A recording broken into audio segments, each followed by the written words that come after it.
Hello everybody, welcome along to Sim Racing Bible. Welcome to the Friday evening stream this week. I'm aware that there is some form of football match going on tomorrow evening involving a certain team called England. So I'm assuming a lot of people might want to watch that. So with that regard, I thought I'd stream tonight instead. And we're just going to do some fun streams this evening. We're just going to be taking on the latest competitions within RaceRoom Racing Experience. So these are the hot lap competitions which are hosted within RaceRoom itself. There's 6 competitions currently live on RaceRoom with a variety of different cars and tracks. And I thought, well, we haven't done this for a little while, so let's do a competition from trying to get as high up as we possibly get. And if we can get top 50 in each one of them, that would be amazing. So that's what we're shooting for this evening. So yeah, looking forward to this. It's going to be fun. Just nice and chilled, nice and relaxed, and just have some fun trying to pursue the ultimate lap on RaceRoom. Evening, Pasonic, welcome along. Good to see you here. I hope you're doing well. We've got the fire on here this evening because we've had our first snow of the season, so it's rather chilly outside, so it's nice to be in the warm. Right, well, let's take a look into the sim now, and we'll have a look at the competitions which are available right now. So here we go, and I'll get myself in here as well.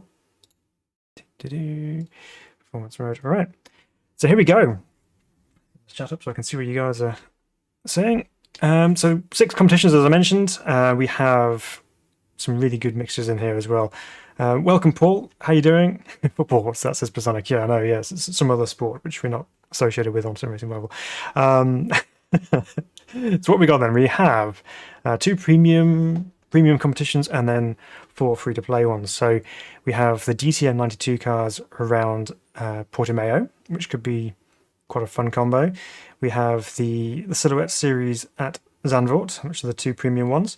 And then the free-to-play options, we have GT4 at Monza.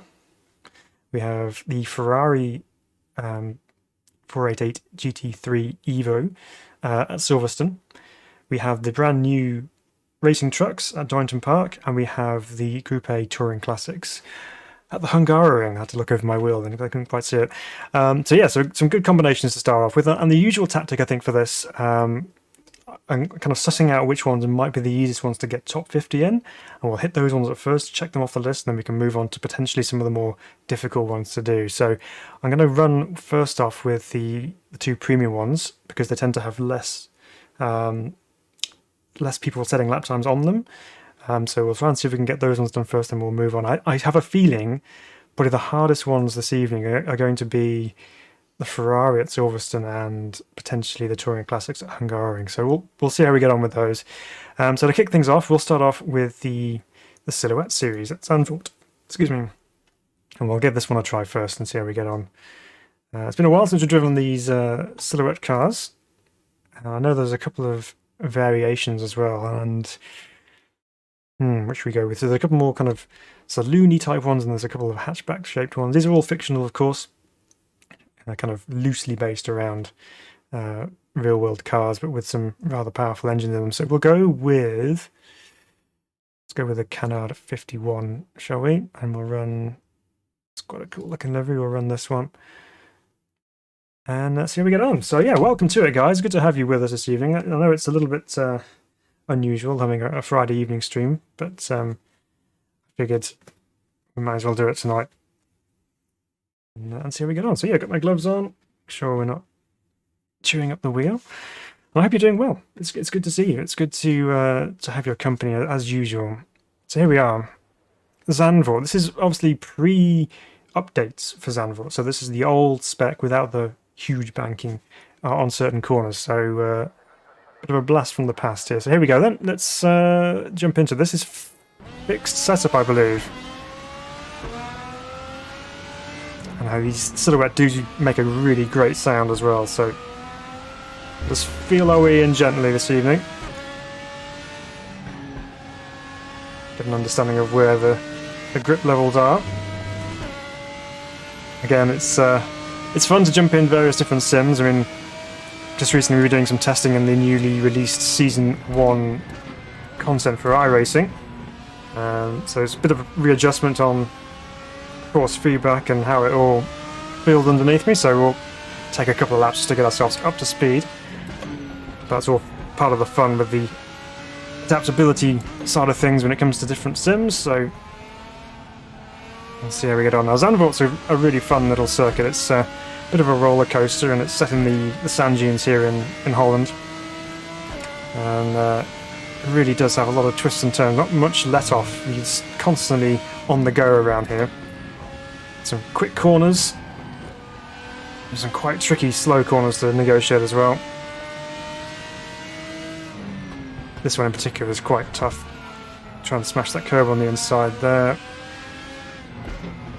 Down a couple of gears. This one's usually quite difficult to get it slowed up for. And this one I feel is probably one of the hardest corners on the circuit. It's one of those corners which is kind of slow, but it's actually quicker than you think it is. So it's really quite tough to get it right sometimes. And then down to the really tight little chicane section here.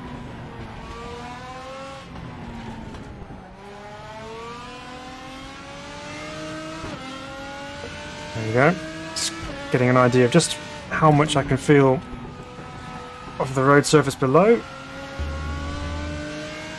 And this last corner, I'm not sure it's going to be flat. Probably just a little lift, although I probably could have turned in a bit earlier, but never mind. It's okay. Right, so first lap on the board, very, very gentle. And we're on 322nd overall.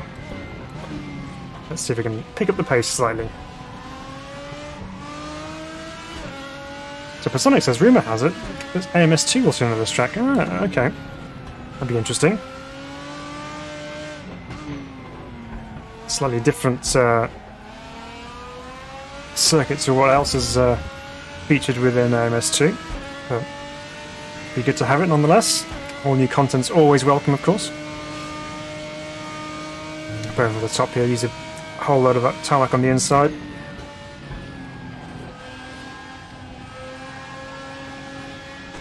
And that's an off track, so that one's not going to count. Just ran out of road on the left hand side there, but that's okay, just another opportunity for us to find our footing.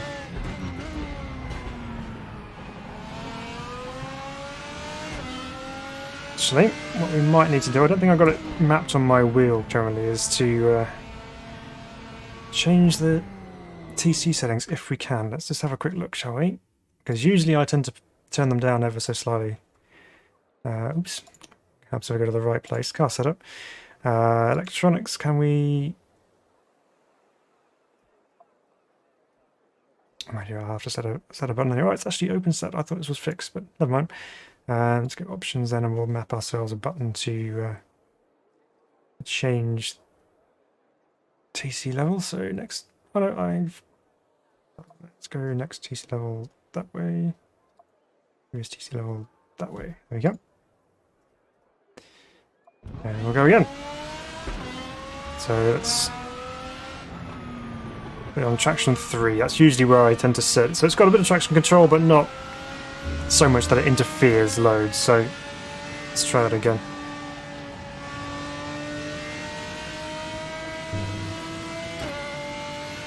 And again, this is one of those cars which really showcases the beautiful sounds of RaceRoom. Sounds fantastic. On the brakes into Tower then. First corner here at Zandvoort. There's banked before bank corners were cool at Zandvoort.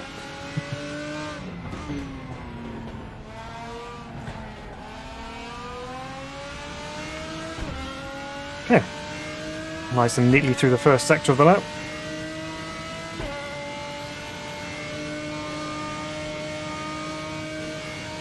Over the top.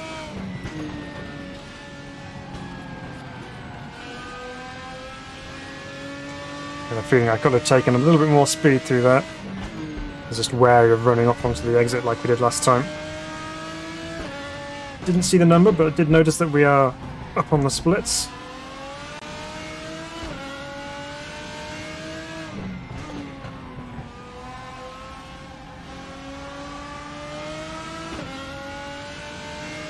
Trying to be a little bit more careful with my throttle inputs, because sometimes I have a nasty habit of just slamming the throttle down too hard. Okay, we're 2.2 seconds up on our quickest lap, which is rather handy.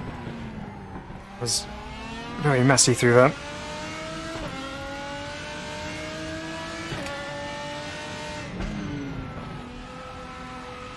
big slide into the penultimate corner.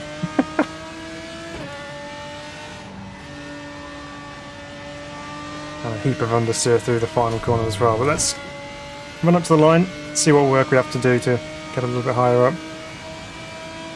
It's 157, okay, not bad.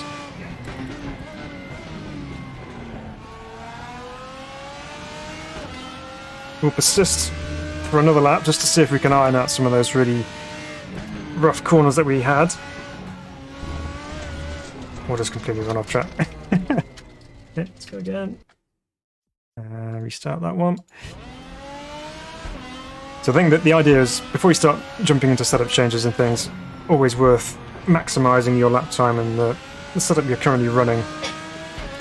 That way you know that when you are actually improving, it's the setup that's making the change rather than just you getting a better lap in. So let's try again, see if we can extract the absolute maximum out of the setup. 100 board, smash the brakes.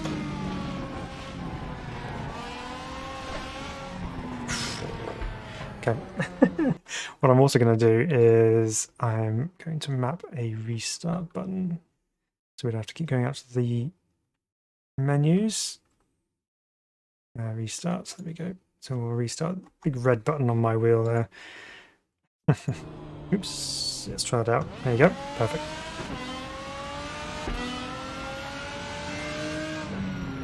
So I know hot lapping is not really for everybody.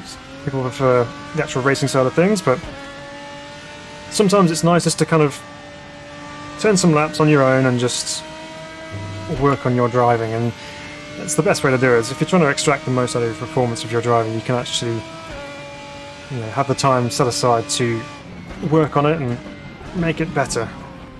You can see where you're improving and where you're not improving. We have work to do on this particular lap.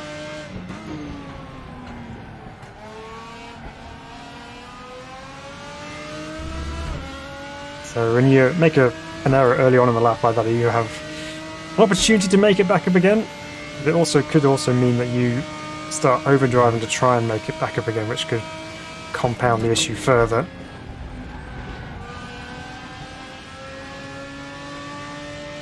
A little bit better through that. We are up by a tenth.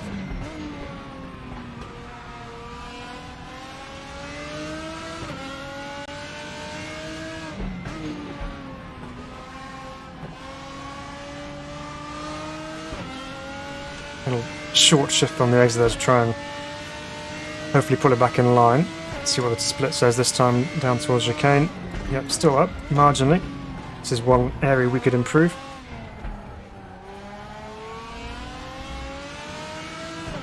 Well, that was a bit better through there.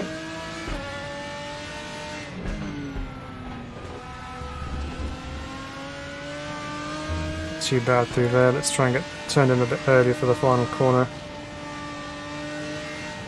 No! Threw it all away, and the next lap's going to count either, so we may as well restart that.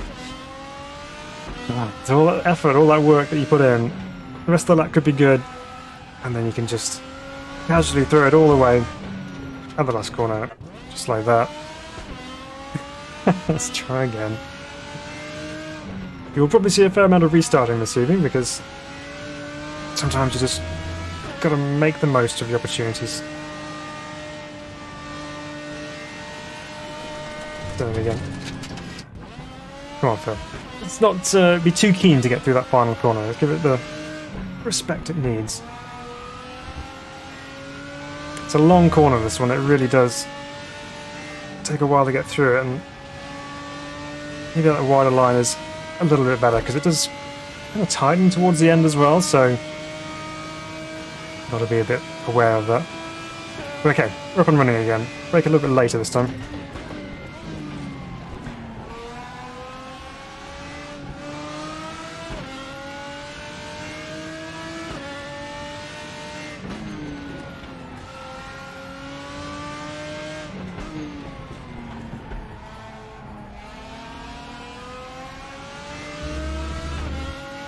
Okay. We're up and away.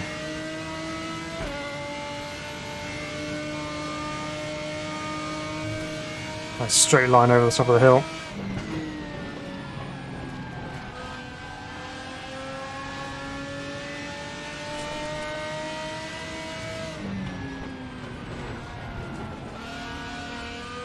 Well, we were 4/10 up. There's a bit of a slide partway through that corner, and a bigger one into that one. One of the other wonders and beauties of hot lapping is the agony that it puts you through. Because you're just like, what did I do that for? Why did I make that mistake? Right, here we go. Bit muted through the last corner, let's try again. So when I was saying, let's try and tackle the easy ones first. Well, you never know which ones are going to be easy.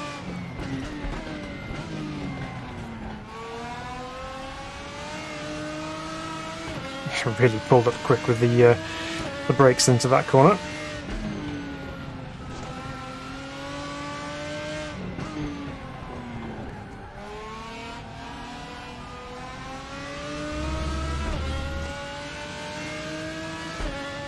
Blame the slippers. Just losing the feel, huh? Yeah, I'm not so used to driving with boots, really, but the pedal pads on the Invictus, they're quite sharp on the drilled section, so running with socks, over time it could be quite sore.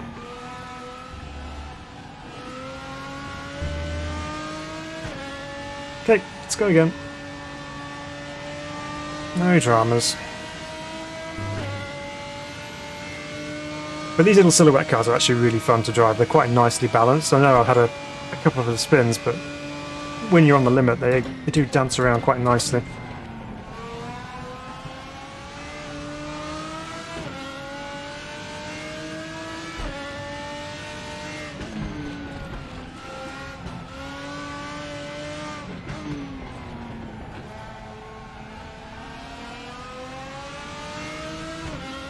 It's nice and smooth, that's all it needs to be. It doesn't need to be fighting with it constantly, just nice smooth inputs all around, and then let the car do the work. That's where all the grip is anyway.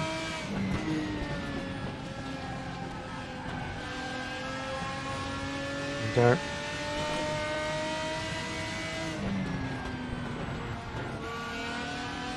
Even better that time, we're half a second up. It stopped a bit earlier than last time. Get the car hooked up on the apex.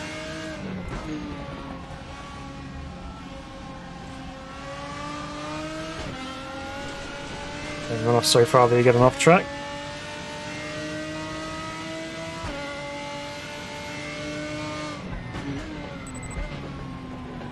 Too keen to get down the gears. Had a gear protection warning then. Sometimes you just want to absolutely slam those gears down and get down to the gear you want as quickly as possible, but not always possible. Backing it into the penultimate corner and throwing it all away once again. May as well carry on because we... Mind you, it's not. It's going to discredit the next one as well. We can do this. We got the pace, we can... Just take a look, actually, what pace do we need? Oh man, it's always fun, isn't it? What have we got then? So, to get ourselves into the top 50, what do we need to be achieving? So it's a 143.3. We're currently at 144.8. Okay, so we have time to find. Right, let's go again. Because I still think we've got lap timer in this setup. But obviously, there are some understeer issues which we need to sort out, so I'll see what we can do. And as always, if we end up getting to the point where we're not really making the progress we need to, we might just swap out for another challenge, see if we can tick one off, get the momentum going. So we go then. Try again.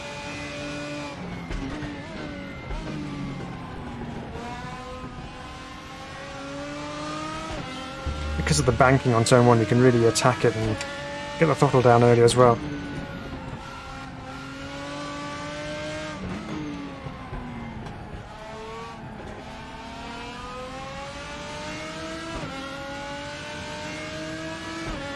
There we go.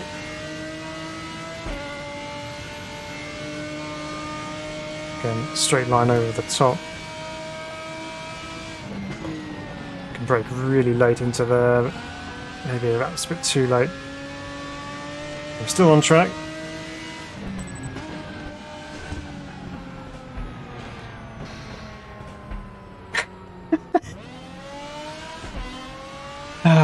Never mind.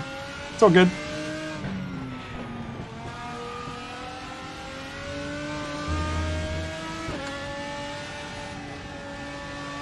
I know it can be frustrating sometimes when you just can't hook up a lap.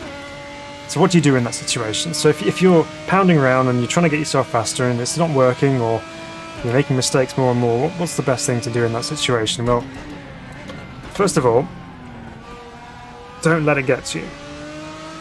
At the end of the day, it's just virtual racing. But at the same time, we all want to be competitive, we all want to do our best, right? So how do we combat the negative and make it more positive? Well, first of all, you got to look at it this way. There's always another lap, and sometimes you just need to take a step back as well. So if you're feeling like you're constantly making mistakes or things just aren't going right, you got to figure out what's causing those mistakes. Now, it could just be a case of being too aggressive with a braking point or a turn-in point. And if that's the case, you just need to figure out which one it is and where, and then just dial it down a little bit. Just take some of the edge off it. Sometimes trying to go slower is actually a better option, actually makes you a little bit quicker.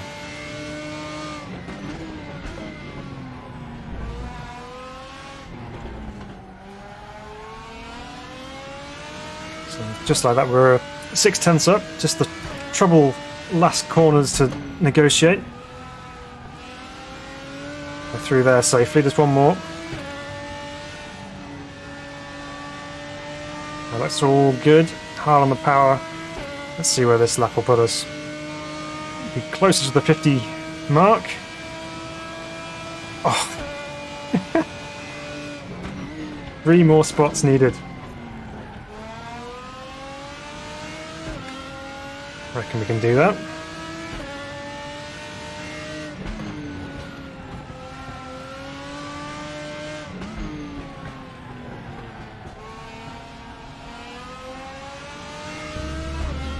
That was nice through there. Actually felt really nice and just smooth and calm. That's another one of the tactics you can use to try and overcome any issues you're having. You may just be overdriving things or just overstretching yourself, so just calm everything down. Oh, that was close. That one's too far. But yeah, sometimes you just need to step it back a little bit. You've obviously got to the point, if you're getting loads of off tracks where you're spinning or you're just making loads of mistakes, you've got to a point where you just started overdriving. You need to just bring it back to that point where you're actually able to just keep it all under control and just let things flow and get a rhythm going, and then you can start picking back up again. Okay, so we are pretty close. Let's just, as it's open setup, see if we can make a quick adjustment to try and get some more front end, because I think that's where we're missing out a little bit. It's just not quite got the turn in that we're looking for. It's got quite high wing on it as well. So let's just soften the front anti-roll bars just a couple of clicks and see what difference that makes. Paul says, will you be reviewing the driver pack release this week, which is coming out on Wednesday coming, I believe, isn't it, the 14th? And if so, which part of it are you most excited about? Well, first of all, the answer to that, Paul, is yes. I'm hoping to be able to do it on the Wednesday. If it's not, it'll be on the Thursday. But yeah, I am really looking forward to that release as well.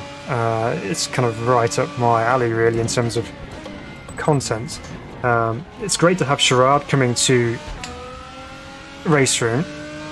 It's a fabulous circuit. I've not driven it since the R-Factor days for quite some time, so it'd be a case of relearning the circuit, but it'd be a fun one to relearn because it is a nice track.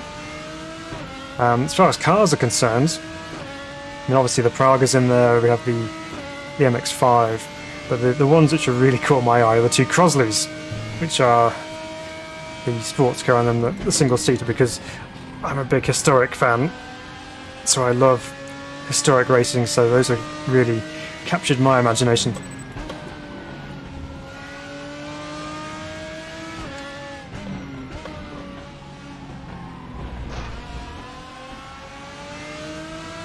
Yeah, I'm really looking forward to that pack. It's going to be good.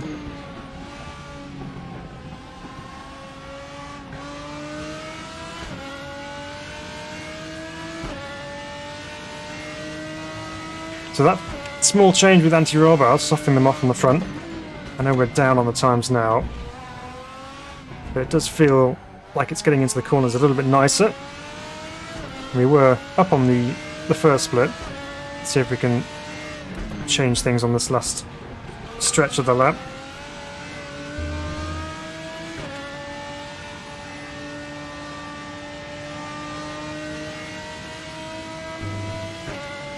Evening, Kevin. Welcome along. It's good to have you with us. Okay, we actually lost time there. Let's try again.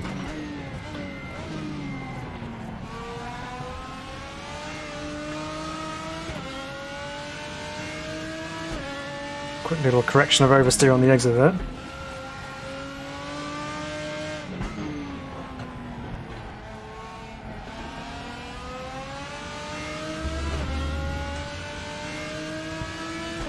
So Paul says, I'm hoping the MX-5 is as good a racing as in the iRacing. Yes.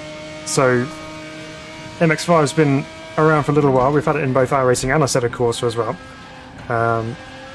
But it'd be interesting to see what it's like here in RaceRoom. That was close to a cut, but wasn't.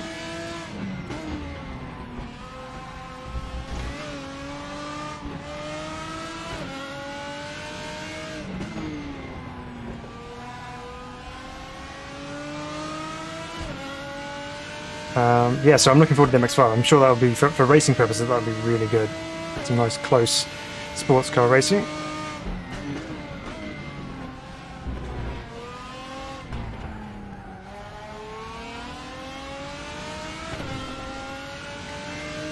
Yeah, you're looking forward to the Crosleys as well, Kevin. Yeah. They look really good, don't they? Nice shapes to them.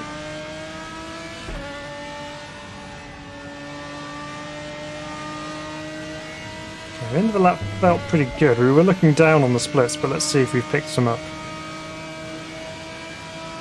No, we did, but not enough. That's the other thing you'll find. When you get to the sharper end of things and you're trying to hunt down the final hundredths of seconds, or tenths of seconds, says Nightbot, yep, that's when it becomes even harder. Getting the initial time drops are pretty straightforward, but when you get to those fine margins, that's where things get really tricky. So let's try again. Let's see if we can just bring that down a touch more, maybe, and let's just take the wing angle down ever so slightly as well. Just, I know there's a lot of corners where you might need that, but let's see if that'll resolve some understeer issues, because sometimes having too much rear wing on will actually cause understeer because the back end is being pushed to the ground so hard that the front's not getting the bite into the tarmac that it needs. So it's another angle you can take at trying to improve front end grip. So let's see how that works this time around. Of course, it's going to affect our braking performance as well, because we have less drag to slow us down.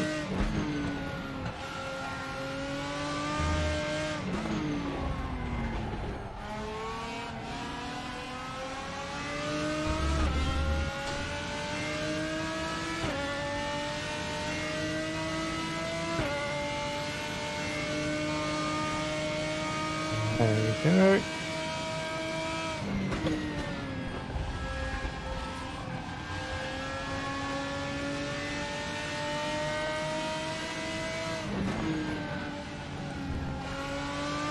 Yeah, that's looking better already.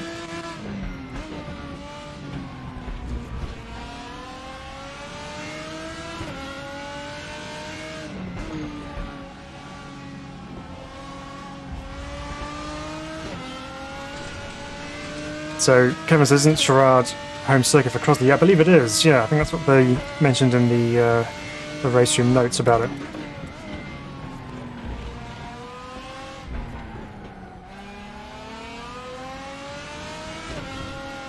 Okay, we are up on the splits. We just need a reasonable final couple of corners, and then we should be good.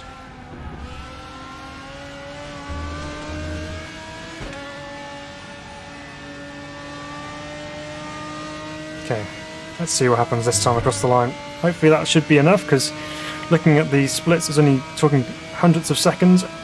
There we go. P36. It's on a 1:43.169. So there we go. First one checked off. Top 50 in the silhouettes at Zandvoort. It was looking a bit difficult for a moment there, but we managed to get there in the end, which is good. Confidence booster. There we go. P36, so we're not going to try and go any quicker than that. We could probably do so if we mess around with setups and all sorts of stuff, but for the purpose of this challenge, it's simply about getting in the top 50. So that's the first one checked off. Let's go into the next one, which will be... We're going to do... Yeah, so it's fixed setup. We're going to do DTM 92 at Portimão, I think. Real mode, of course. So the question here is, what car are we going to take? So because we have the Group A touring cars in one of the other ones as well, I'm probably going to run the M3 in that one. So in the DTM pack, see, I'm a fan of running the obscure cars. So a lot of people run obviously the M3 or the Mercedes or the Audi in the DTM. Not many run the Mustang or the Opel. So I'm always a fan of running something different, but it might not be particularly quick. So we might, I'll try the Opel to start off with, and if we're nowhere near, then we'll just have to change it up. But I'm going to try the Opel first and see how far up the leaderboard we can get. So Kevin says, I tried iRacing again recently and could hardly get any feeling out of the force feedback compared to AMS2, ACC R3E, and RF2. Am I missing something? Well, Kevin, no, I don't think you are. I too have been running iRacing since a few days beforehand and after the latest release, and I've been struggling to kind of get any kind of feeling through the wheel. I ended up turning the feedback up quite high, which kind of helped, but it still didn't have that same kind of feeling. I find AMS2's force feedback to be really good in terms of feeling what's going on underneath me, and I couldn't really replicate that very much with iRacing. So you're not the only one. What wheelbase are you running, Kevin, again? I can't remember which one you're running. But yeah, I find it's not the easiest to get the right feel, for me anyway. So of course, running the GTM cars, we all of a sudden have significantly less grip than we did in the silhouettes. In fact, we have so little grip that you can barely even put the throttle down. Right. Are you on the CSLDD? Right, okay. Yeah, I mean, I've not driven that particular wheel, but it should be enough strength in there to,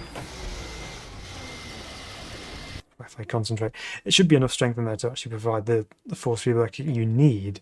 But there's very little in the way of detail or settings you can change within iRacing to make it feel any different.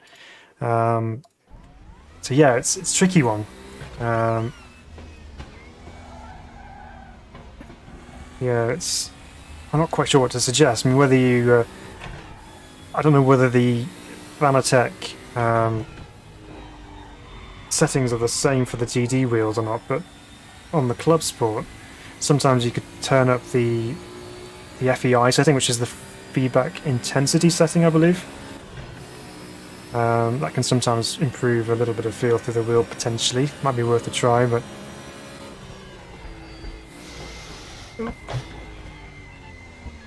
This is going to be a lot trickier than I was expecting. Come on, Phil. It's just an H-pattern gearbox car. Of course, we're going to have to be using healing and towing, but otherwise the gearbox will just be complaining at us. So it seems that the Opel is quite tail happy, so we need to be a little bit calmer with our right foot. Wow, it's really not liking the old downshifting. I'm just going to do a quick check of my my pedal curves just to see if I've got it on the right one for the throttle. I'm pretty sure I haven't changed it, so it should still be... Yeah, it is. It's okay. It's fine. Let's try again. Get these gear shifts working properly. I find the H-pattern shifting on RaceRoom to be quite aggressive in terms of what it requires from you.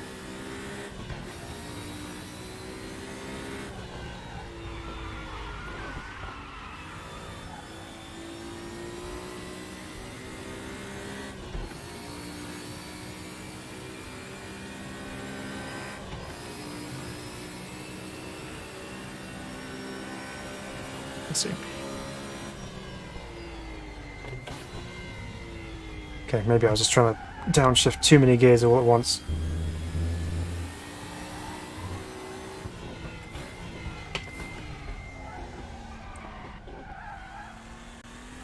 This corner here is going to be quite tricky because obviously you're cresting the top of the hill. Car wants to do that.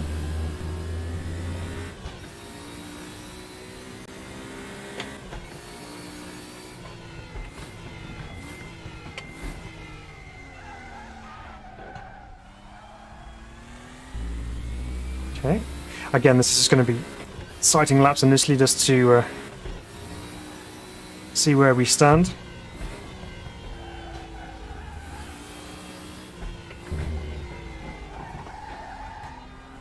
A lot more of involved driving going on with the DTM cars, which is always fun.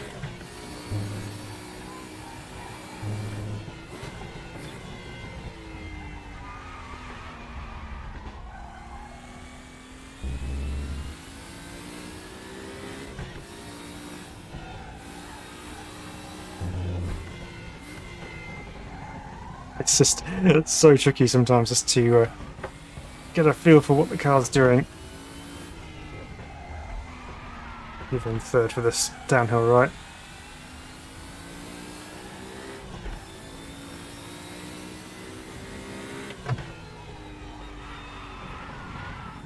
This big long final corner again. Important to get the speed rather than going sideways like that, but it's okay. We'll have a lap time on the board, which is the main thing to start off with. Let's see how much work we have to do. Oh, not too bad. Well, it's made worse if you don't get the downshift.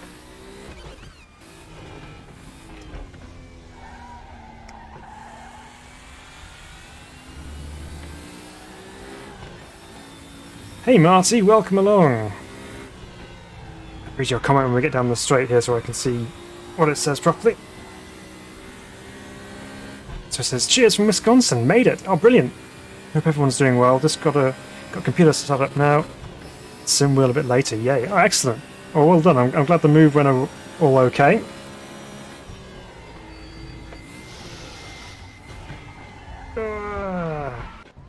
Hopefully it's going more successfully than my shifting skills in the Opel.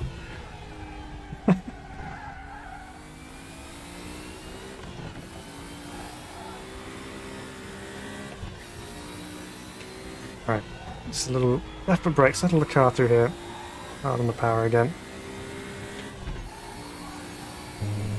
This is probably one of the reasons why people don't go with the Opel, because the other cars probably handle a little bit nicer as well. And it's okay, we'll persist, we'll see what we can do with it.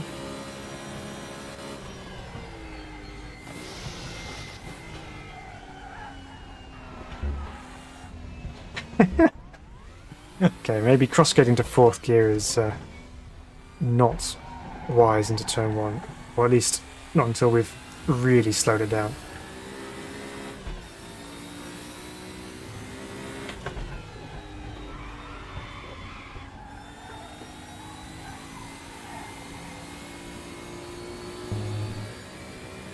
Okay, here we go. Take 402, whatever it might be. Let's just try this once more.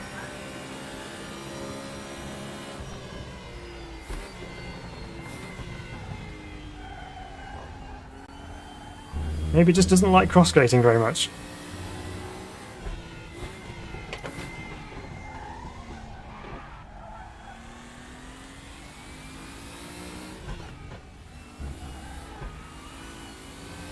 Let's just put it in third gear and hope that you don't get too much wheel spin over the top of the hill.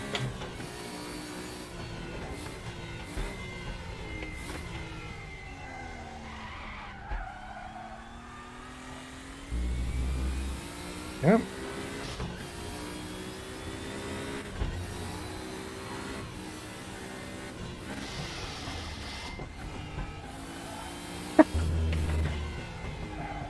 All over the place.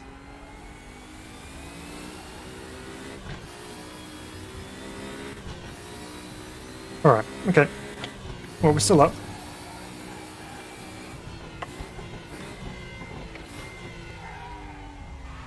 Difficult corner, that one as well. Obviously trying to brake in a straight line, but the corner's going to drop away from you on the right-hand side as well.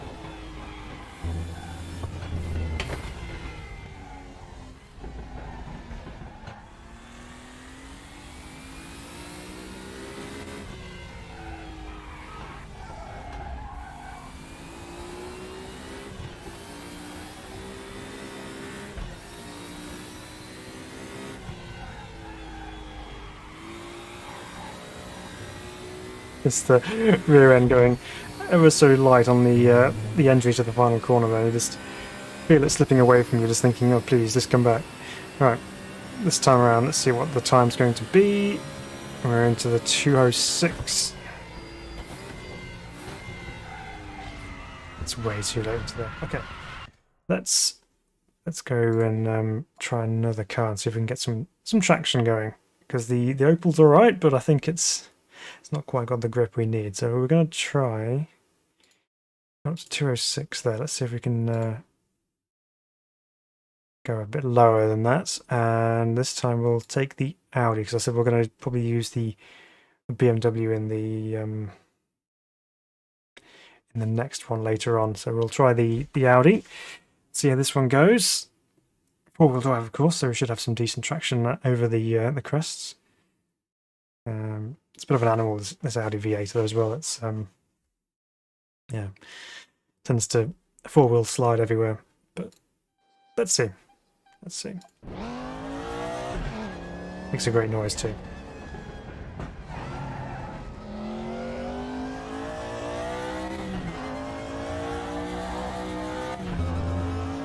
All right, let's try again. Already feels much more planted to the final corner.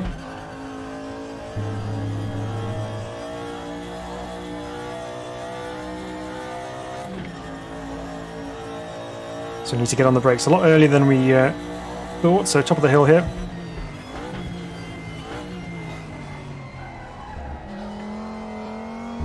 Seems to slow down a bit better than the Opel as well.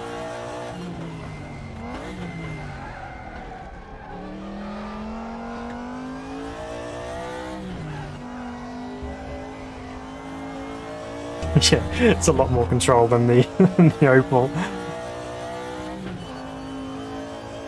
And it's fixed that up as well, so it wasn't like we could tune that out.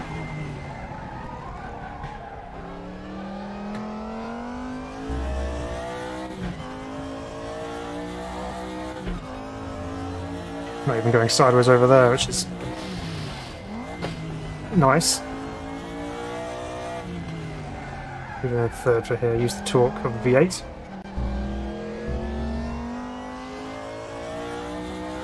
Again, this is very much an exploratory lap because first time driving this particular car around this track, so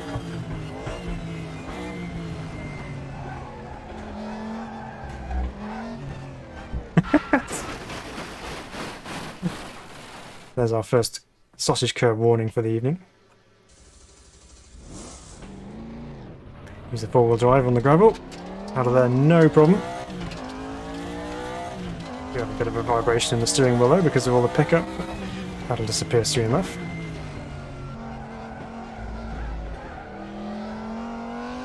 get rid of all the dirt off the tyres and we're all good.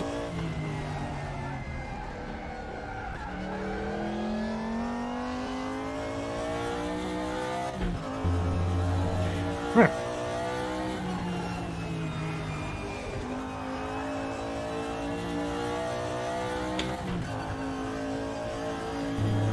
Let's try again. I do feel this is going to be a quicker car than the Opel, but with the way we're sliding around, that's probably not surprising. Okay, here we go then.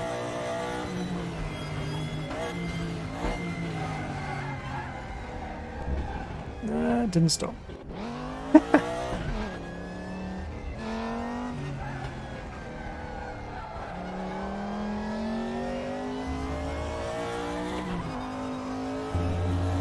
Alright, well if you're just joining us this evening, welcome. It's good to have you with us. We are doing some time trial option racing this evening, whereby we are testing out all the competition variations that are in RaceRoom at the moment. I'm trying to see if we can get into the top 50 in each of them. We've done one so far, which is the silhouettes around Zandvoort. Now we're at Portimão with the mighty DTM 92 cars. Let's see what we can do around here.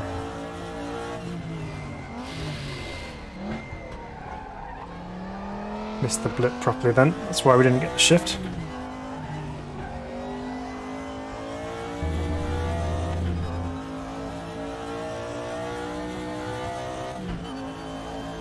Okay, down to the hairpin.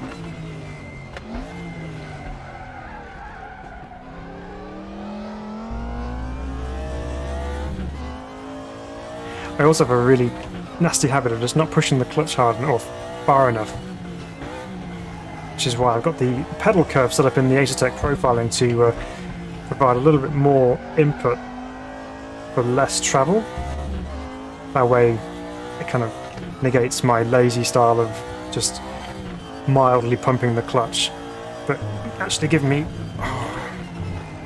the engagement it needs as we run too far out to the right hand side and invalidate yet another lap.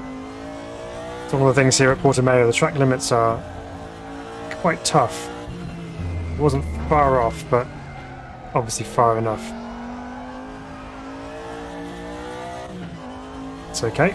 It's not going to affect the next one, so we can just reset and go again.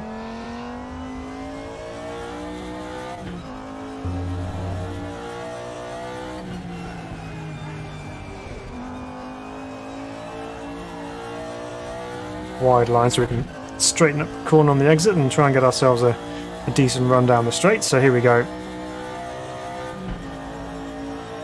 Just got to take my own advice here and just slow things down, not try and go too quick with it.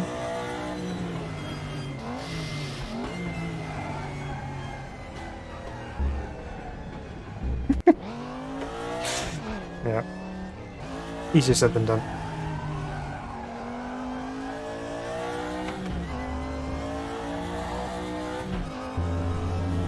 We've definitely got some work to do, but I feel that if we can actually get a lap time on the board of the Audi, it should be an improvement.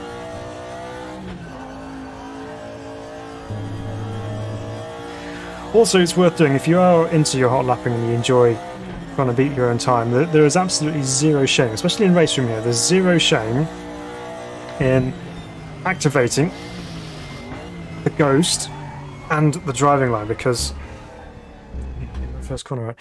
The ghost car in RaceRoom can actually be quite handy, and also the driving line is handy because it's not just a generic, this is the speed, this is the corners where you should be turning here and braking here, etc. It's actually your own personal driving line, so you can see what lines you've been taking and also where you've been hitting the brakes as well. And it's very useful, so if you've gone through a corner and you know that you've hit them at the exact best moment for hitting the brakes, you can just simply aim for that marker again, or if you know that you were too early on the brakes, you can brake out a little bit later. So it's quite a useful tool to use for when you're hot lapping on your own.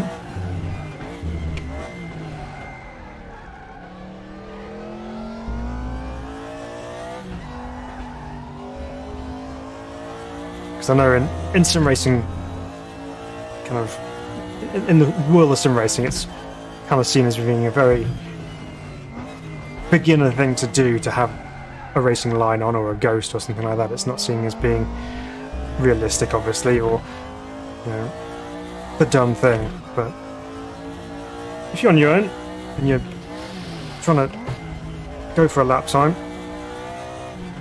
just do it. It's all good.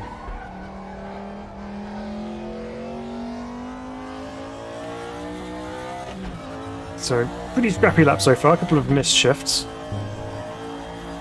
Keeping it in bounds this time. Missed the sausage curb. Just.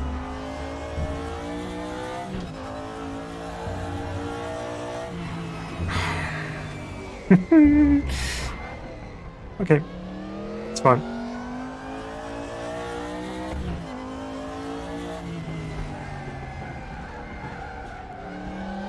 Just lap it off, smile, go again.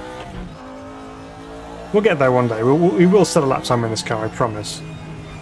It's the last thing we do. And because we switched out from the other car, if I had the ghost on, it would tell me how far off I am from my own time, but because we jumped into another car and we haven't got that setting on, we don't know how we're comparing in lap time, but it's okay.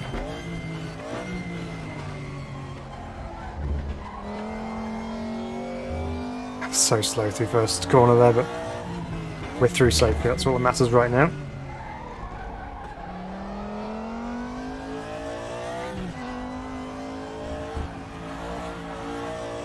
Nice little slide at the top of the hill, but we're still aggressively, safely moving on.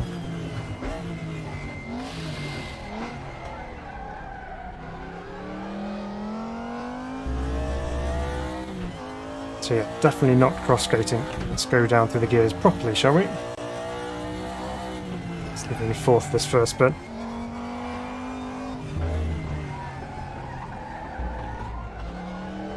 It's better.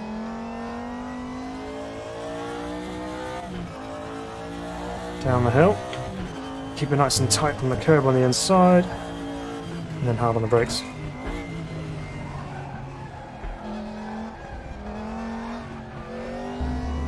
Play with the throttle just to see where the grip was.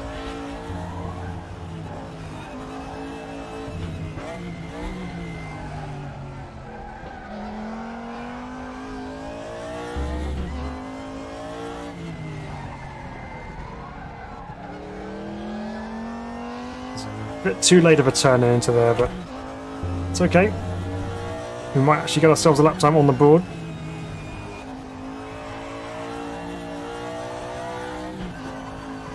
Let's see what it is. So we've got a 1:54.059 to beat. Will we beat it or not? That's the question. Up over the line we go. Yeah, we're 1 second up, so we're 147th in the world now. Man, still not getting it stopped for turn one. Begin to think there's a reason why everyone's in the BMW or the Mercedes. Go again. Hey Ryan, welcome along. Good to see you. Hope you're doing well.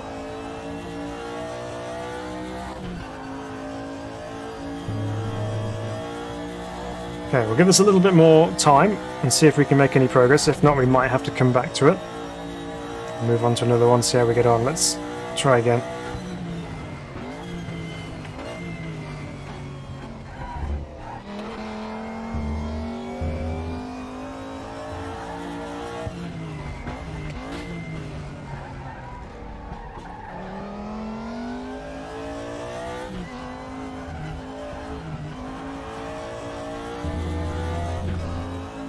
Okay, a bit more aggressive through the first sector there, and we're down a 10th. Brilliant.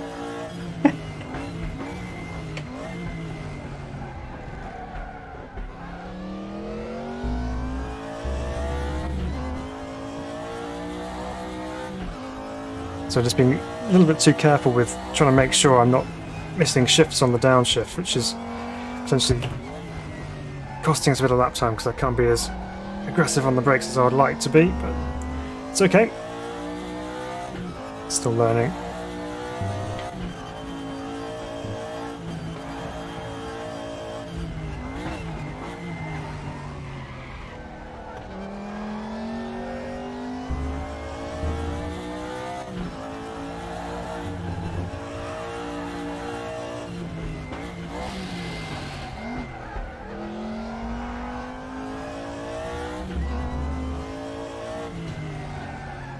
Bit tucked in this time. It's better. Oh. It's a pretty full-on lap round Portimão.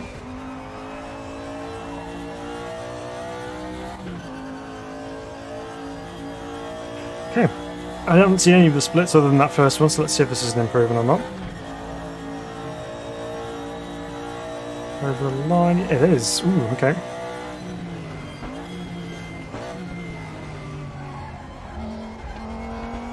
So up to 117th now, so a little bit more time to find.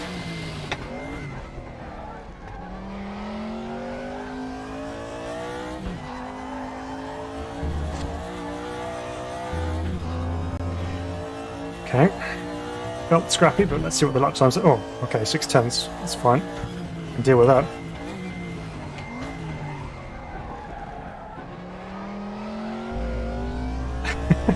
I can deal with taking 6/10 off my lap time if it's scrappy.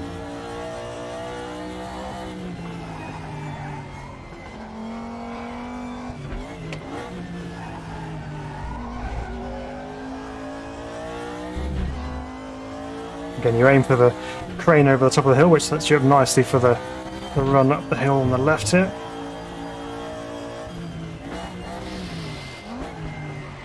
No.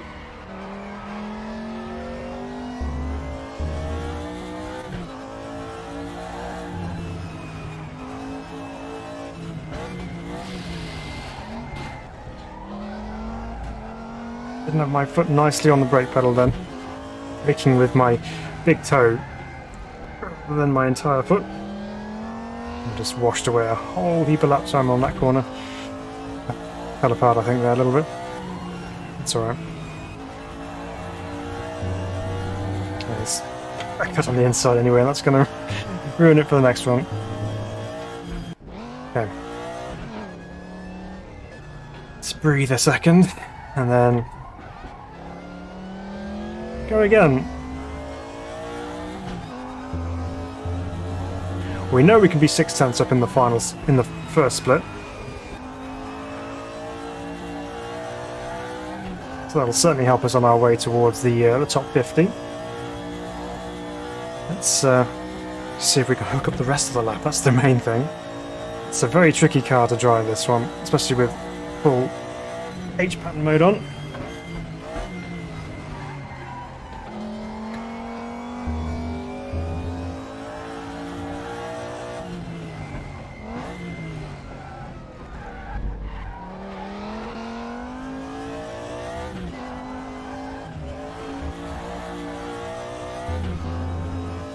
Okay, not too bad, a little bit neater, but there we're 5/10 up.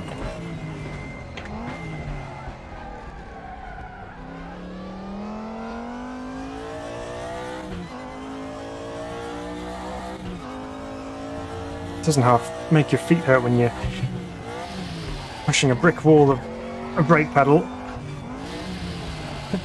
Trying to get any kind of gear. Oh man, okay, right. Let's come back to this one. We know we can do it. Let's just have a quick see what it is we need to do. We might have to swap to a Mercedes or a BMW. So we are 52.4 and we need to get to 51.1. Okay, so we've got to drop a whole heap of lap time there. Okay, we have work to do. Let's go try one of the other ones and see if we can get another tick in the box for competitions in the top 50. So let's try again. Let's see what else we can find here. Let's try something completely different. We'll go with the trucks at Donington, I think. See how that goes. We'll take Martin Asher's car or truck.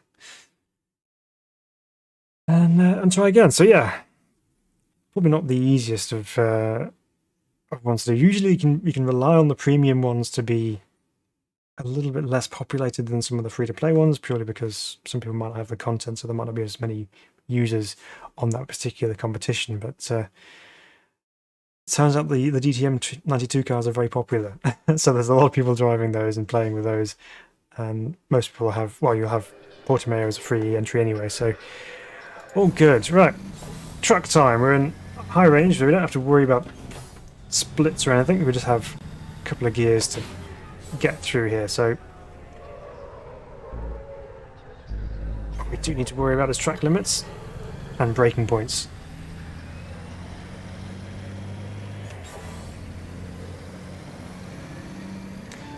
Okay, so we're maxed out at 160.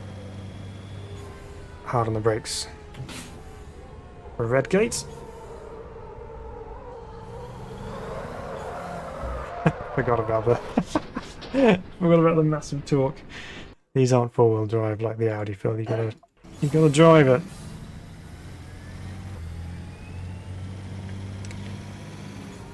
Okay. Readjust the brain. That's the other great thing about doing these challenges, that rather than just sticking with one particular type of car, you're jumping from one thing to another.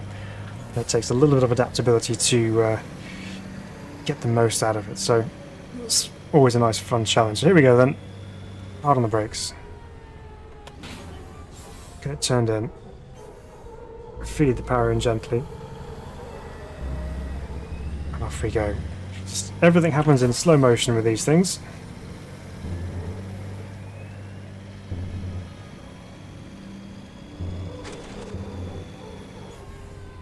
Leave it in top gear for the old hairpin. Through there, nice and easily.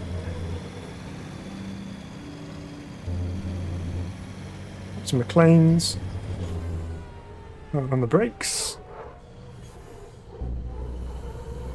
Again, feed the power in as quickly as you can, but as gently as you can at the same time. To coppice. Little lock up. Keep it in bounds, please. There we go. Okay, just the chicane to go. Now we'll brake about here.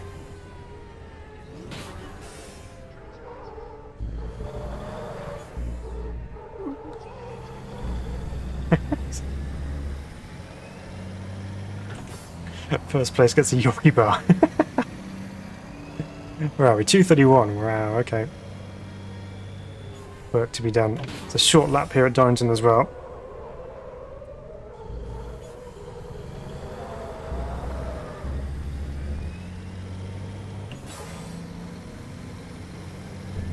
Just need to be brave.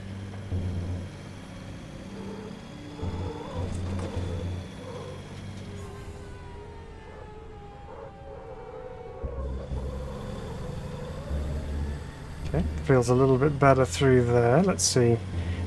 2.3 tenths up. Not too bad starters.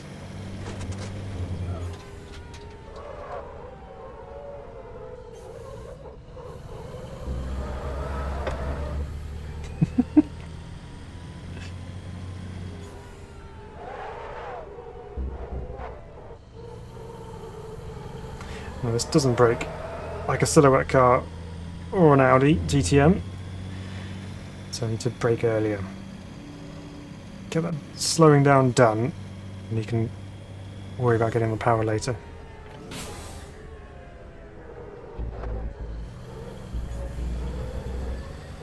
It's better no nasty sideways moment in the middle of the chicane.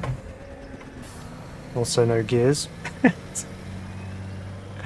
It's an improvement. We're up to 137. Stopping from there, it's too late.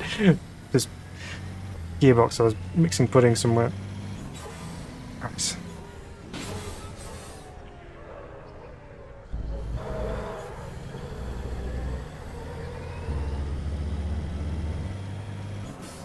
It's a bit difficult when you're only really worrying about two gears that you actually still get it wrong. Never mind, hey? Never mind. Right, let's get things slowed down. Braking just on the end of the pit lane marker there.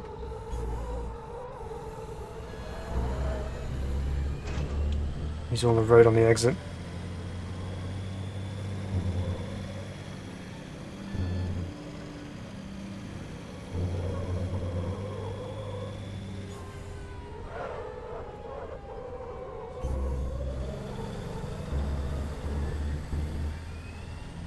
What's the lap time saying here? Okay, we're marginally up on our best.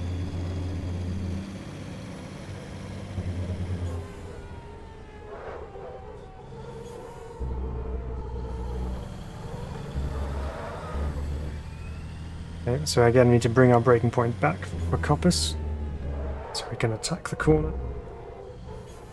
Even then it was too late. I can't get on the throttle early enough because I haven't got the road to do it.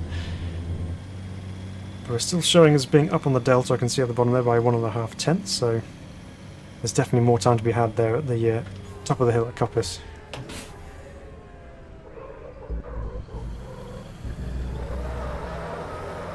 You can actually use a fair amount of curb on the inside though, and not get a lap time disallowed, which is good. Where's that? 105, we're getting there.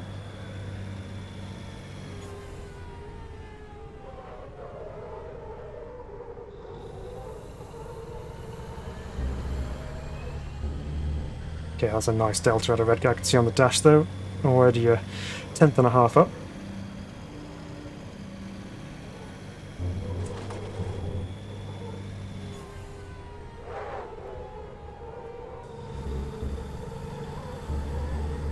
Yeah, that's too far off on the exit there, that's fine. Now we know. I had a suspicion there'd be an off-track limit there, but we weren't flagging one up so far, so I wasn't sure whereabouts it is or how far off you could go, but that appears to be the limit. So it's okay, we know for next time. So let's brake at the start of the curb there, get it slowed up.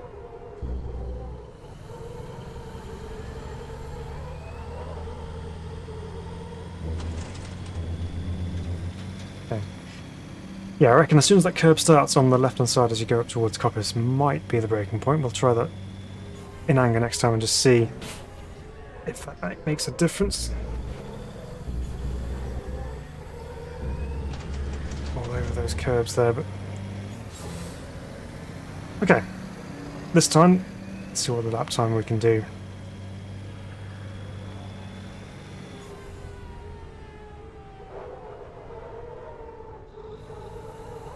Wide of the apex, which has left us wide on the exit. And we found the gravel. It's fine. Restart, try again.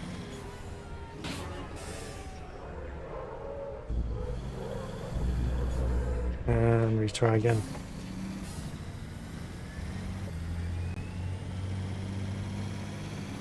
If you're on the train or trying to get off the corner as early as possible, don't overshoot. Oh, okay.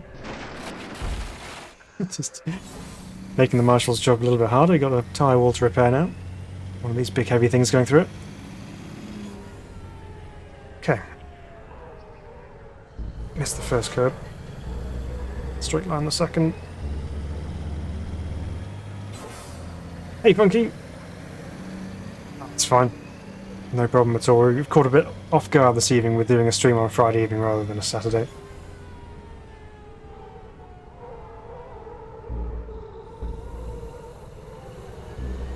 Of course, I've not been doing any brake water jetting, so it could be the fact that our brakes are getting a little bit hot towards the end of those hot laps.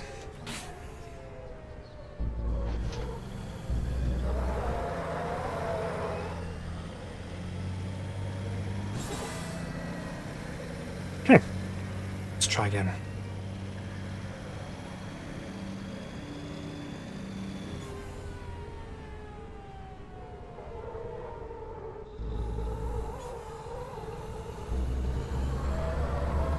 This big fat tyre marks going off to the inside of Redgate there. Absolutely level with our quickest lap so far.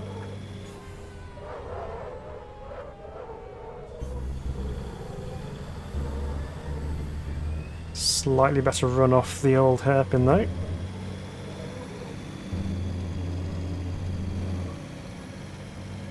Again, nice and early on the brakes into McLean's. Get it slowed up so we can get the side line. Power down.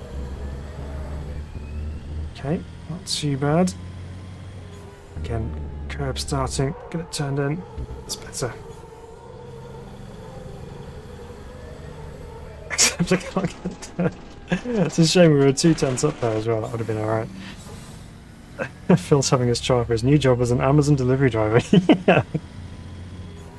Yeah. If you don't get your Christmas parcel this year, it's entirely my fault. They've all fallen out the back as I spun on the exit of one of the corners. Alright. Here we go then. Let's try once more. Hard on the brakes.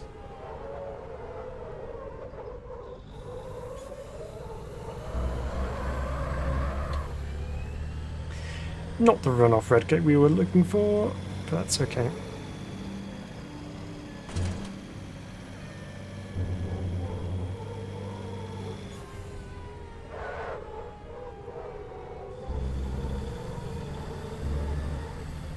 It's definitely time to be made on the exit of the old hairpin there. You can see the deltas ticking down quite happily on my dash there.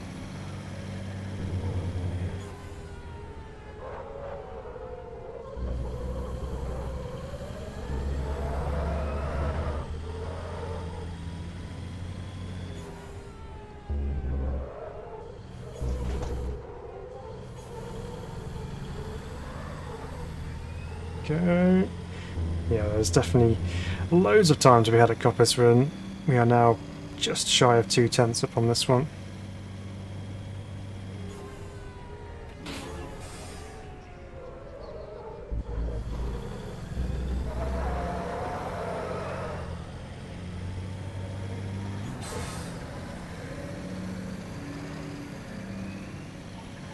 '87th now. We're getting quicker.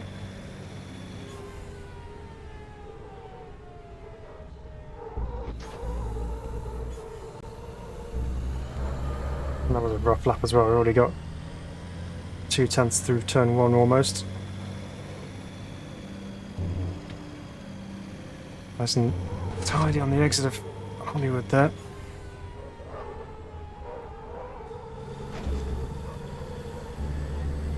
And we run off. Okay, let's go. So Frankie says, I'm pretty sure Bill delivered my last order for Sonic. It was broken and I returned it. He's back to sim racing for a living now. If only it was for a living, Funky. That would be nice. But, I'm sorry he had a bad order delivery. That's never nice.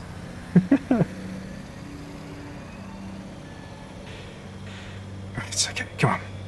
Let's get this truck lap nailed. Get this apex. Feed the power in. Nice. There we go, look at that lap time, delta tick away. Makes me happy. Here we go. Down arena curves. Get it tucked over to the left. Hard on the brakes. One of the planes coming in.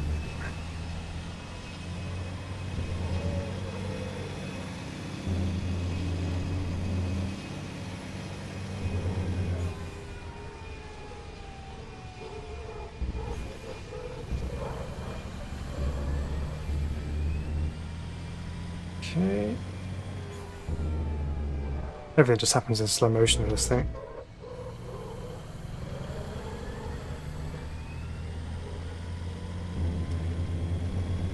We are up. Not by much, but we are up. Take any improvements we can at the moment. Oh, a short track such as this, sometimes even the smallest of improvements can make a big difference to the overall position. A bit better through there. Come on, what's this? This should do it. No! Got more time to find.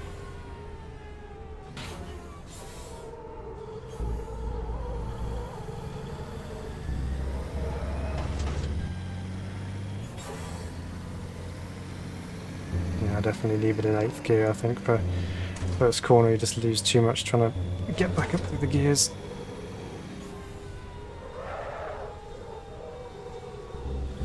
That was a quick turnaround. The plane's just landed. Now there's another one coming off in the opposite direction. Don't hang around at East Midlands Airport, do they?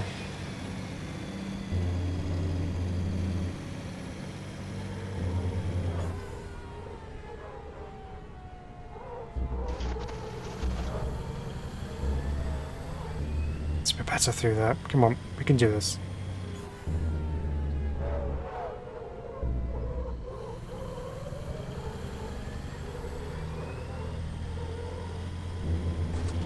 Oh, that's much nicer off there. Almost 2/10 up. Come on, we need that.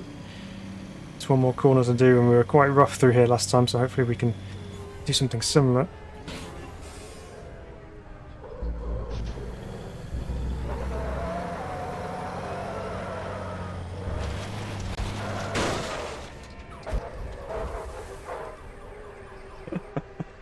Just visiting the pit lane marshals. I think Code Brown was on the cards for that guy on the on the entry there. My word, you wouldn't want one of these coming at you at speed.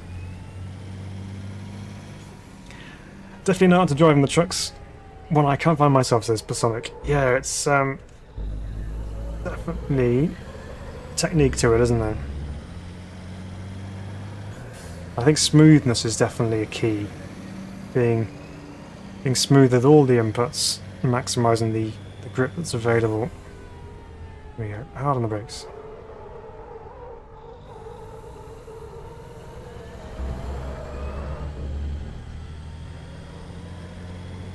Impromptu pit stop. Yeah, it is. Hope the crew are ready for me. Didn't have much notice. Just had to catch a truck.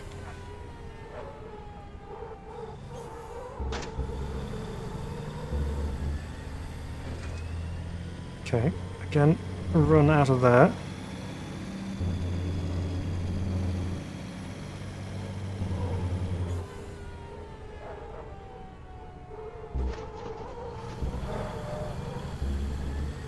Okay, it's looking good, looking good.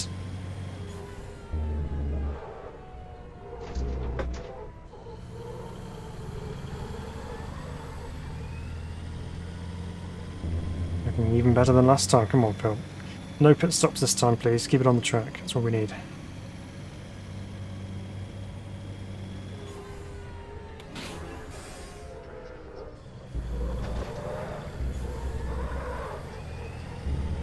Yes, there we go. Come on. Give me a good position here. 3/10 up.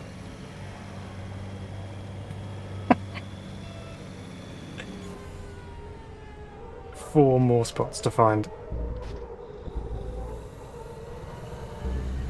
It could be there. It's not a bad run through turn 1.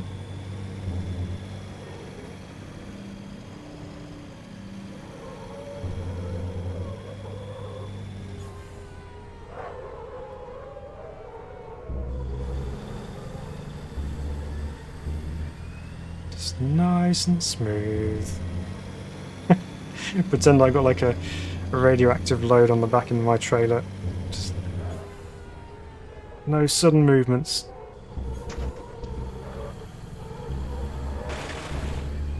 And also no overlapping the edge of the track. That's okay. My brakes were probably wearing out. Funky Kids, that Oval Truck Race in MS2 was cool. It was fun, wasn't it? It was a fun race, that one. We'll have to do that again. Can use an awful lot of curve on the inside there, not get caught out, so I'll have to try that line next time around. But we know we can do it. It's close.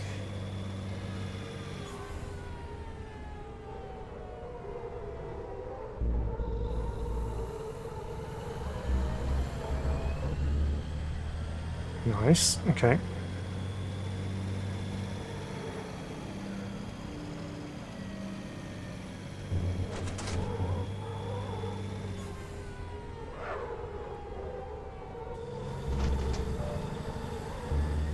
Very nice.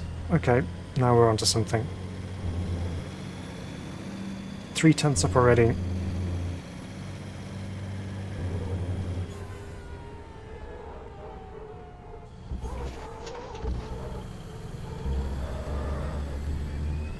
Just a little bit through there, but it's okay.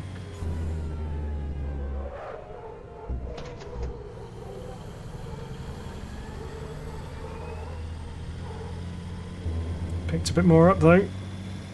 Come on, Phil. We can do this. It's nice and easy through the chicane.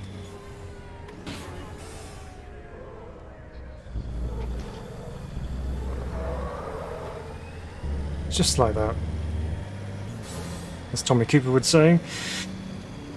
And across the line, E40. There we go. That's what we were looking for.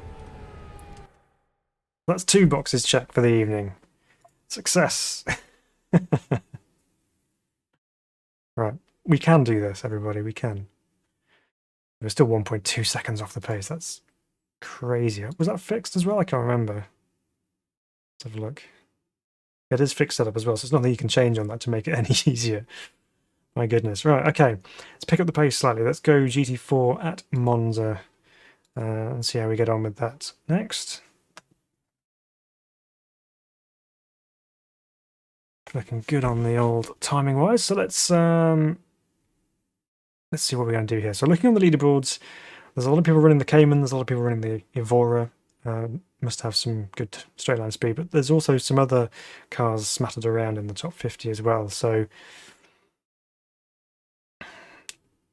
I'm going to go with the Audi to start off with, I think.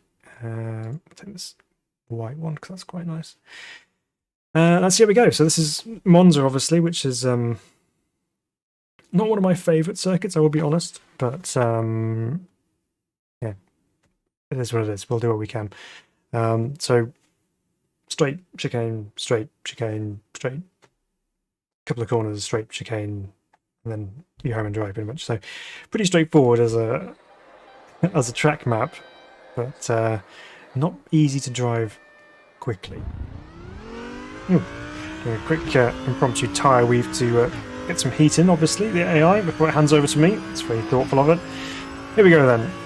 Setting ourselves up for the final corner here at the Parabolica. Let's see what the Audi is like around Monza, shall we? With its V10. And it is a slightly different beast to the truck, only marginally. So Frankie says, have you learned to split gears, i.e. 7H goes to 8L? To be honest, I haven't even spent much more time with it, so I probably should, but no, I haven't, is the short answer for that one.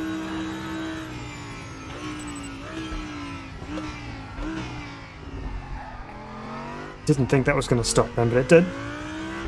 We can turn some traction control down as well. So I felt that interfering through the first part of that chicane then.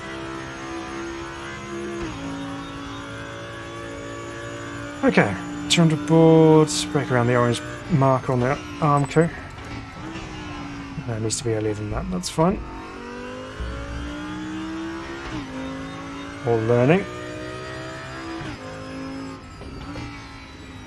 4th gear for Lesmo 1, get it turned in there nice and early. Some gravel on the exit there to catch you if you go too quickly through there. Lesmo 2 is a quick corner.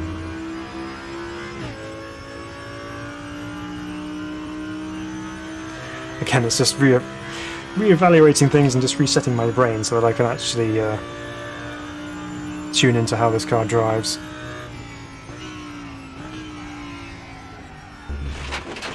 All because I'm in a GT4 car and I have at least some performance. Doesn't mean it's going to stop on a moment's notice, Phil. I've got to give it some more braking distance than that. Let's get rid of some of that pickup, shall we? Those nasty vibrations through the steering wheel. Try and scrub those off before we get started into our next lap.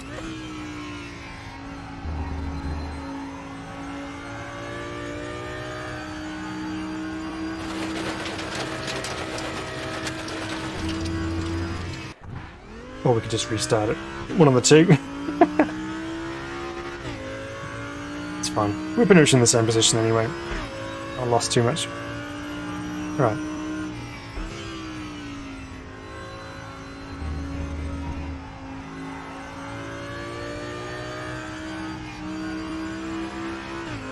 It's so easy to run too far out on the exit of the parabolica there.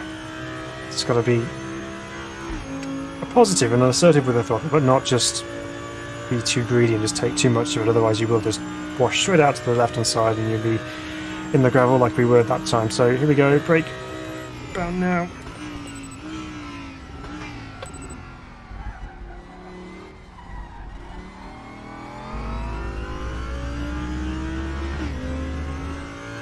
Should have really gone down to second gear there, but that's alright. So we need to brake earlier than the orange marker on the Armco barrier, the second chicane. So where's that going to be? The white marker.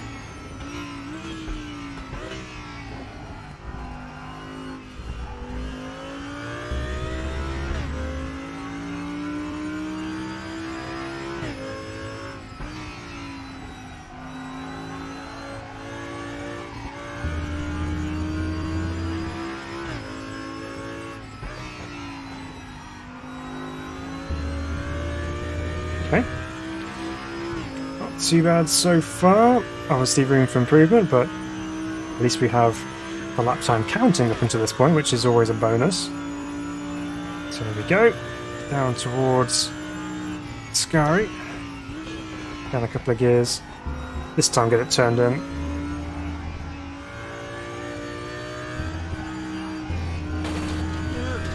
Caught a bit of gravel there, but it's fine. Lap time still counting. It won't be quickest one out there, but it's fine. It's a banker lap for us. Break at the 100 board. Down a couple of gears. Get it turned in. Wait until you can really put that throttle down. It's better.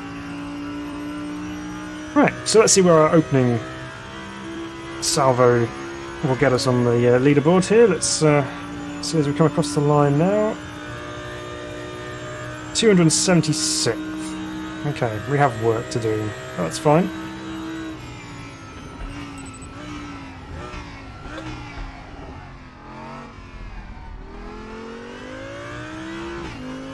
So braking is earlier than that. Just testing the limits. Sometimes you have to go over them to be able to figure out where it is that is the limit. As Stella says, you have to touch the limit. And when you touch the limit, that's where you have to go back to. Right. Whiteboard. Well, white marker. That didn't stop. So Frankie, I'm so used to 90s Monza now. Love me the 90s triple chicane. Yes. No, I much prefer that layout. It's really fun to do that. Let's just turn that down one more to 4. Just to see if the traction control is hampering us a little bit. But yeah, that 90s Monza is beautiful.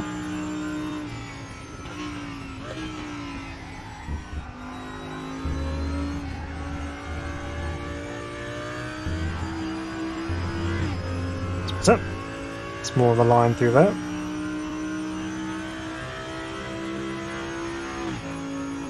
Well, it's going to matter too much. I haven't seen anything of the splits, but I think I did see red.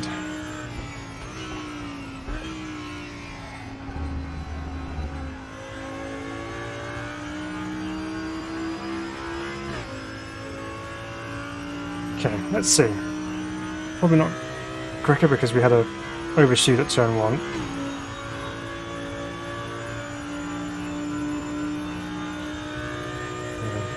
Unsurprisingly 5 tenths down. So let's brake earlier. So this time we're in between about 175.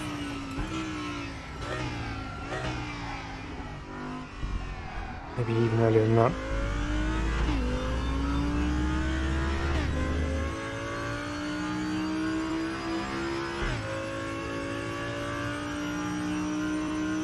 First split I think is just coming up into second chicane actually, which is Well, I've not really seen it, so let's see if we can spot it this time through.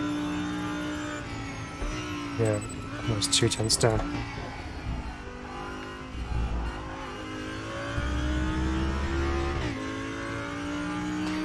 Again, we may have to look at the setups, because I think this is open setting. Let's just go back to the garage and have a look, because if it is open setup, then we probably need to take some wing angle off. Otherwise, we're just towing a parachute down the front straights. Okay, let's try that with the wing reduced. See what that does for us. Should be quicker in a straight line now, but again, maybe not quite so quick on the brakes.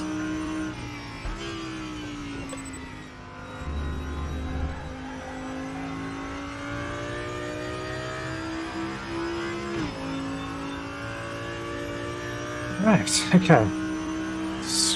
The good thing about Monza, it does give you plenty of time to just kind of just relax yourself a little bit, because you've got the straights, just a little stretch and just prepare yourself for the next braking zone.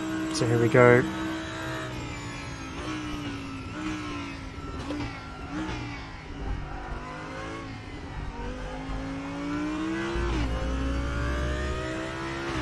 It's a better braking point for turn 1. Just try not to have too much steering lock on through Curva Grande. Going to scrub off any unnecessary speeds. So here we go. Second chicane.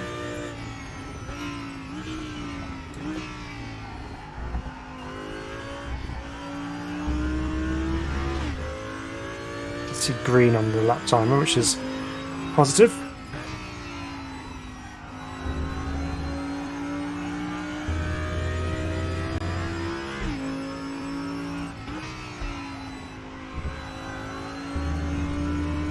Okay, not too bad through the Lesmos. So for instance, I spent so much time in the RSR at Imola and Phil jumped into the Corvette and beat me. Yeah. I'm sorry, Funky. I hope you're not too sore about that still.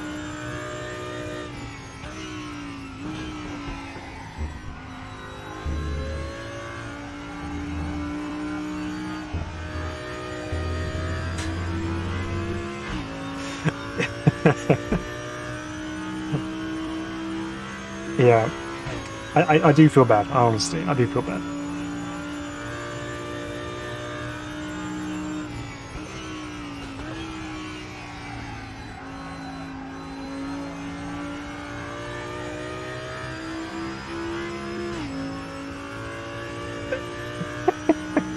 And don't even mention the first group of the Nords.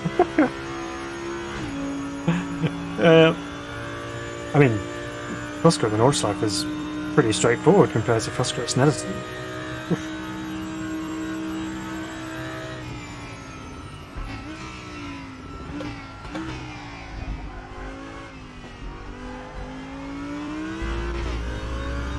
We have improved, we're up to 137th, so not too bad.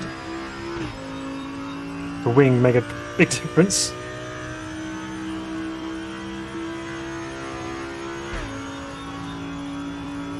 Could all be also down to top line speed as well, so maybe the Audi's not quite as quick as the Cayman or the Evora. In a straight line anyway.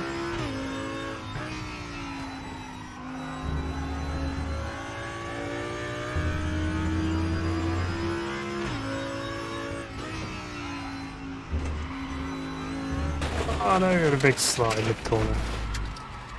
Thought I could drive through it, but no. Okay. How far off we are? As I wonder, how far off are we? Just a cool 3.3 seconds off the leader. Yeah, nothing too much. 50 is a 1:59.2, and we're on. We got a second to find, basically. Not too bad, I suppose. Let's go back to the leaderboard just a sec and see what we have. So if we look further up here, Yeah, I mean, there's a lot of... There's a couple of Mercs up there as well, there's BM there, but there's an Audi there as well on the 17th. So the Audi can do it, if you know what you're doing with it, but it seems the Evora and the GT4 Caymans are the quickest ones to do. Normally I'm not one to jump in just the fastest car and try and do that. So we'll give it another quick run with this. Let's see if we can improve. What do I need? Do I need?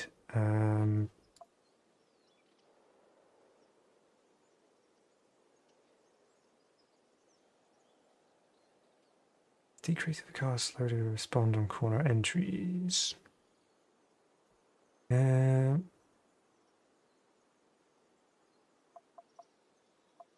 Take that down a couple of notches. See what happens. So Personic says you'll be able to try Fusca at the 70s Nord soon. Yeah, that's coming soon, isn't it? We've got quite a lot coming before the end of the year. It's a very busy time of year for us sim racers. We've got lots in the pipeline. All these developers wanting to give us our Christmas presents early. So lots to look forward to, lots to enjoy. Those who have tried the new iRacing season release, let me know in the comments what your favourites are and what your thoughts are around them. GT3 is definitely an improvement for me personally over what it was in the previous build.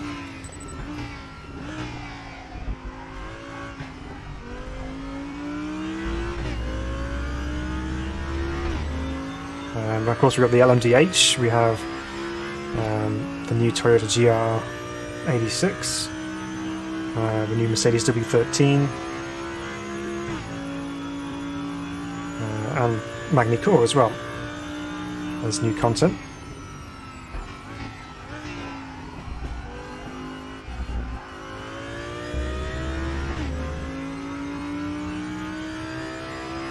Obviously here in RaceRoom we have the driver's pack coming out very, very soon, next week. We also have quite a few things penned in for AMS2 before the end of the year as well.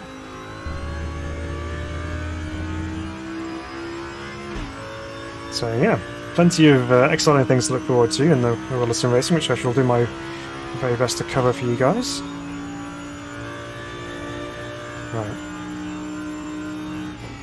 2/10 down currently, and it hasn't been a brilliant lap, and that's just ruined that. So what we'll do, let's, for the sake of trying to get through these challenges as quick as possible, I'm going to relent on my my standards slightly here. Shouldn't normally do this, but let's jump in. Let's go with the Cayman. What's that one? Is that the MR one? We'll do the MR one.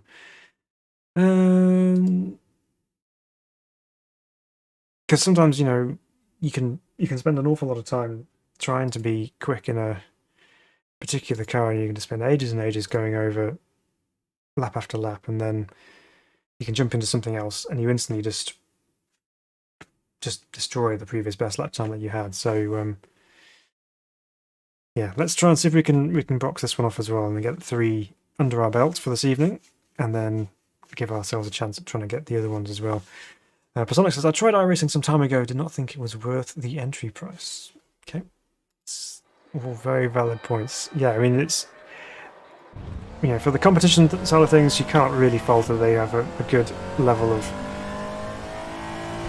drivers, I suppose, in terms of numbers and constant races going on.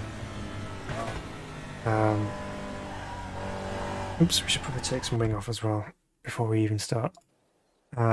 But yeah, I mean, for the price you pay for it, yeah, if you're not that keen on racing with loads and loads of people, and you got to buy all the individual bits of content as well, it does add up. So I can fully agree with that point of view. For a new person coming into iRacing, it can be quite off-putting.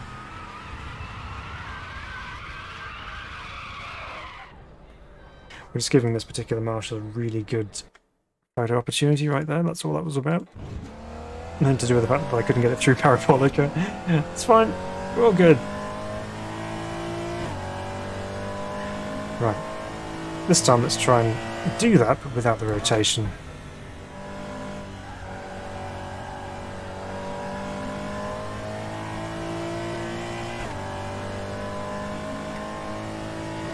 Okay.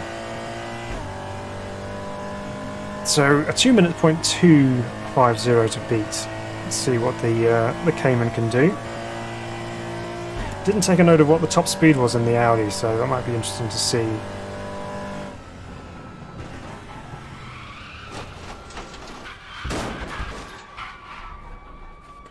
Well, something's not right with my steering. Let me just restart that a second and just see if that's... Nope.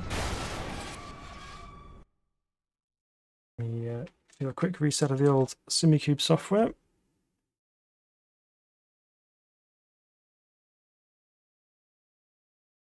And there we go. It's now centered again. Oh.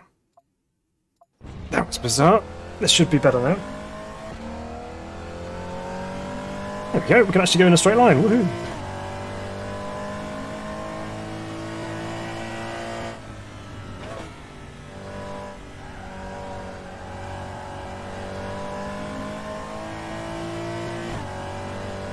Very strange. Not had that happen before, but it's fine. Keep an eye on that, see if it does it again. Right. So it definitely seems a lot looser through the corners on the rear end, and I've retaken some wing off, but...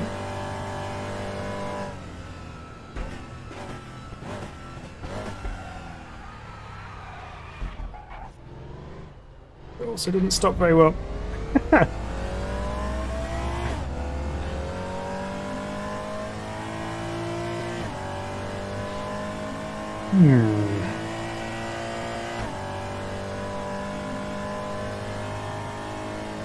Okay, it might just take some time just to kind of build up and just figure out where the pace is and how this car behaves.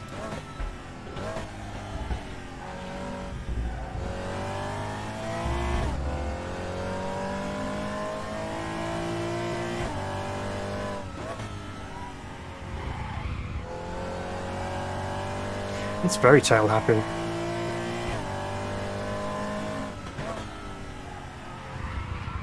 Very tail happy. Let's put the wing back. May have been a bit apprehensive with taking that off there. Never happens when Phil is racing me. Might still have a chance if it did. Yeah, that would certainly throw a spanner in the works if that happened mid-race. That would be most unfortunate.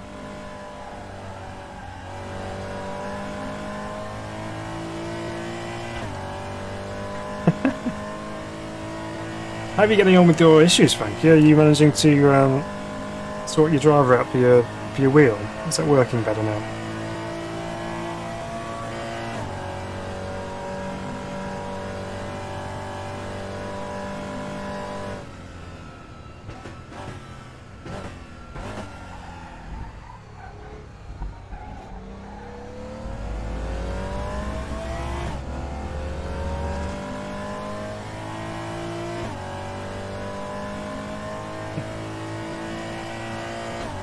There's obviously a knack to driving the Cayman.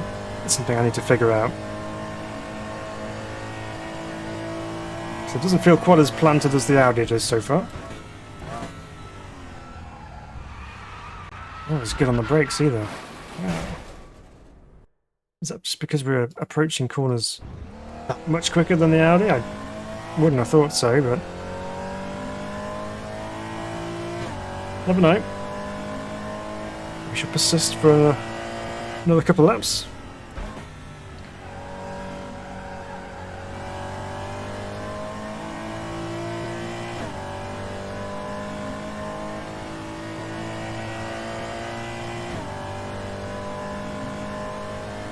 But yeah, Monza's one of those tracks, so you either kind of get on with it or you don't. I think, yeah, it's just one that I've never fully clicked with.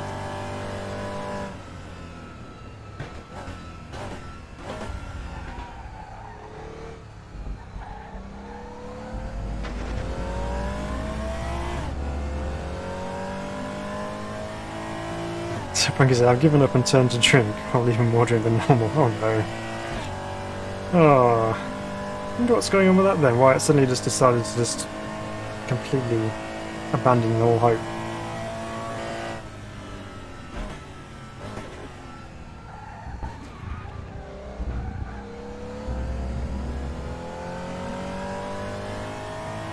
I know turning traction control off on a car which is feisty in the rear end anyway is probably not the greatest of ideas, but through the chicane that it was interfering too much.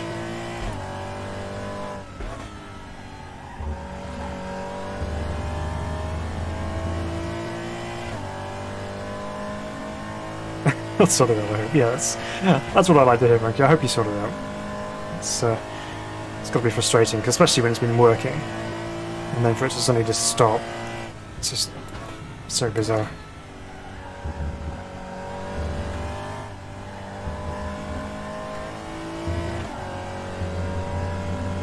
Okay, getting there now with the Porsche. Not quite sure what the lap time will be, but we'll get an idea.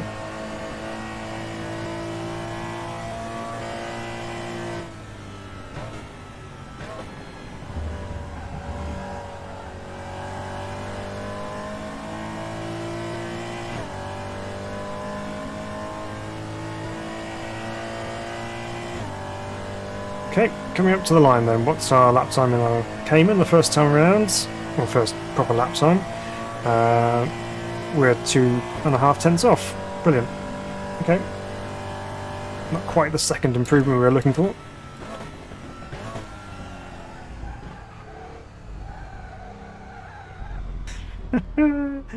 Okay. Let's move on. Let's move on. Let's try another one. And see how we get on. We're so we're not too far off. We're only a second off here, but you know, it's not too bad. We have a marker there that we can aim for. So let's go to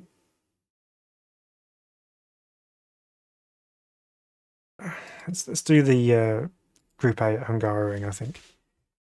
Just give my knees a bit of a massage, because what I find with these pedals is because they take so much more effort to use than the Fanatec's, my knees start complaining at me. It's like, wow, this is a lot more of a workout than you're used to. So, well, there we go. So yeah, the knees get a little bit sore after a while. Right, let's take the E30 for this one. And I'm going to run the Steve Soper livery. It's my favourite livery for this car. So Frank says Linux drivers, updates and such, much complexity and too few brain cells. I've never even experienced a Linux setup, so I have no idea what's involved, but from what you've been telling me, I think it's not one I would be looking to get involved with anytime soon. Right. I can't remember if this is... No, it's not fixed. This is open as well, so that's fine. Go on then, little M3. Let's take the fight to that giant GTR.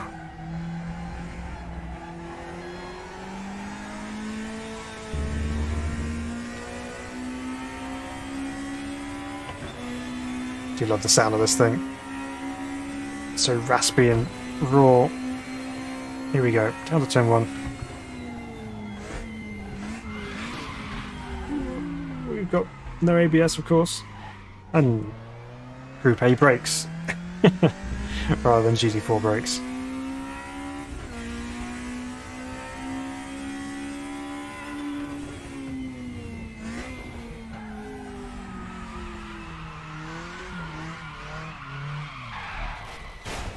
Okay, reset.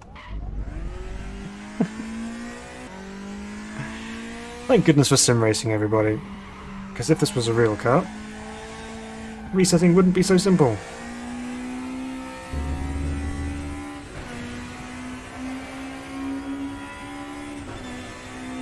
Obviously, if I was driving a real car, I wouldn't go quite that hard straight out of the box, but you know what I mean.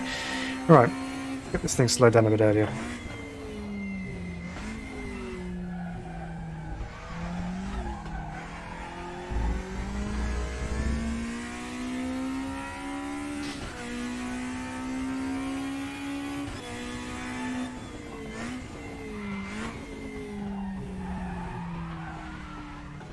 difficult corner that drops away.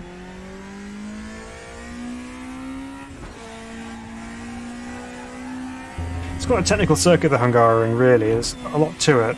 A lot of corners, they always come up at you quite quickly as well. You have this really quick left-hand at the top of the hill, which is requiring more braking than that felt. Okay, so if you're watching this thinking, we're just all over the place all the time, I'm actually not doing what I should be doing. Because when you're driving a car out of track for the first time, you should just take it a little bit easy, just, figure things out, not go too mad. And then build up until you start getting to a point where you have to really push. So, let's just throttle back.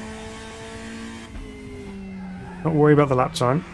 It's one of the things, if you're going for a really fast lap time, the temptation is just to jump straight into it and just try and hit it on the first lap, which isn't always going to happen, as you can see. So just try and gauge things first. Don't run into it quite like I have. Just figure out what the brakes are like, what the turn-in's like, what gears you might need to use, and go from there. This M3 is pretty loose, actually.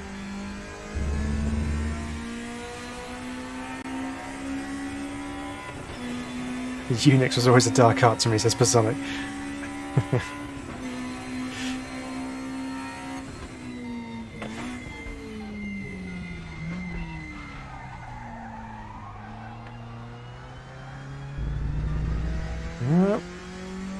Maybe it's maybe it is the Skyline that's going to be quicker around here. They are right up there in terms of times on the leaderboard. Something is not right with the rear end. That is so loose. What can we do then? Let's improve more stable and responsive axle. Will have less grip.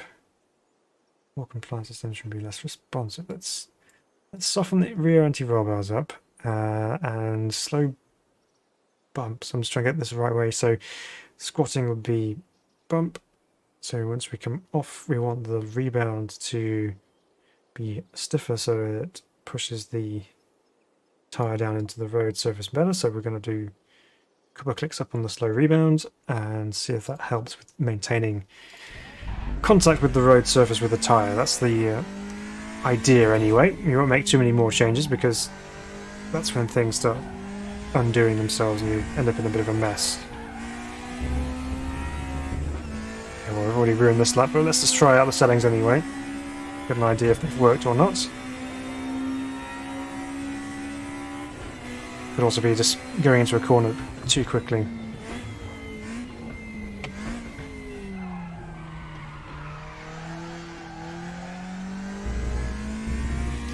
Feel too bad. This is the one that really needs sorting out. There's this downhill left-hander.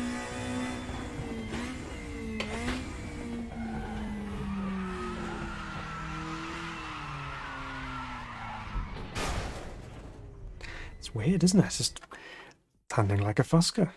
What can we do with that? That's really strange. I'm going to whack that up a little bit more.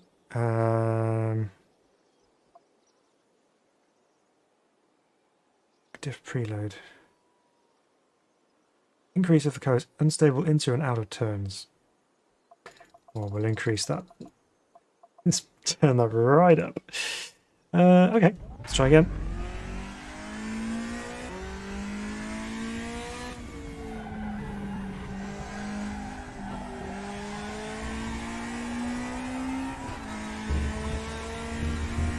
Again, not worrying about the lap time being disallowed. This is more about testing the setup to make sure that it's going to behave itself, then we can start pushing for a lap time.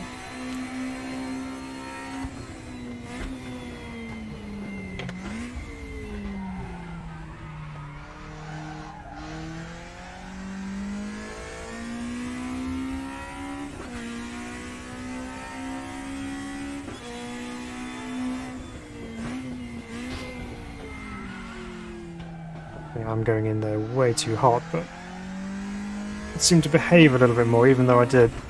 So let's carry on with that. See what happens.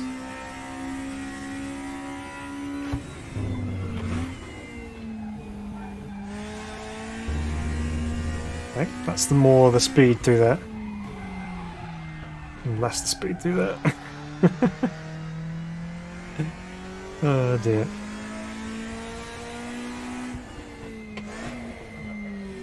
It's turning into corners a little bit better.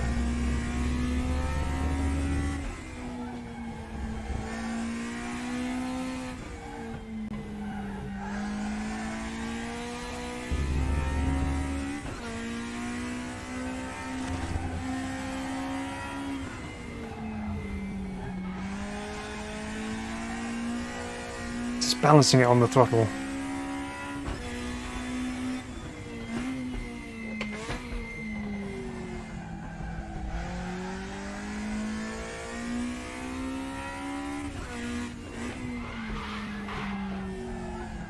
Very different cars to drive, obviously, compared to the GT4 cars. Different driving dynamics altogether. Different tyres, lot thinner, a lot less rubber on the road. I think we're getting somewhere with it.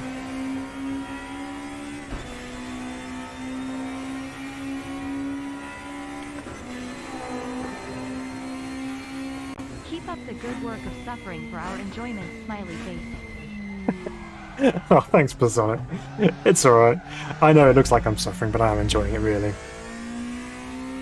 Thank you very much for the £5 though, Platonic. I really appreciate that. That's very, very, very kind of you.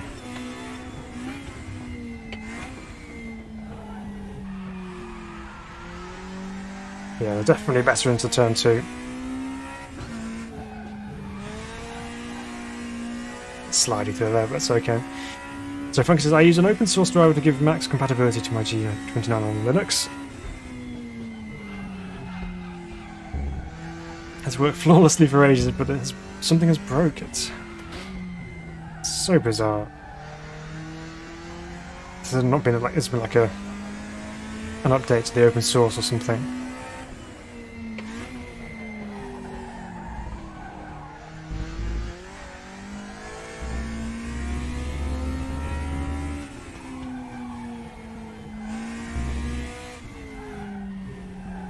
Very much a rhythm section, this interior part of the Hungaroring. You gotta get the lines right to start off with, otherwise you're constantly trying to make up for it elsewhere. Nice little slide through there.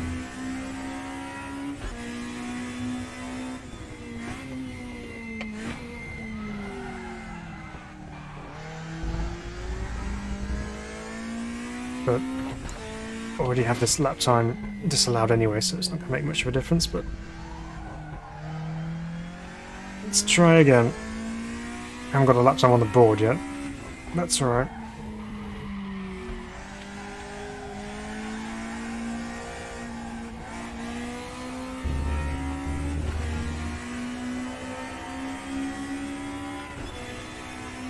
Come on, M3. We can do this.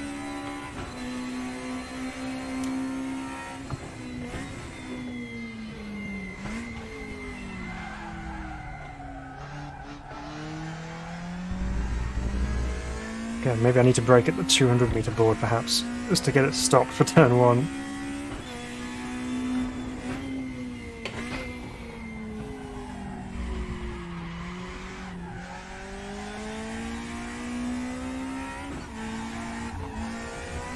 It's much better.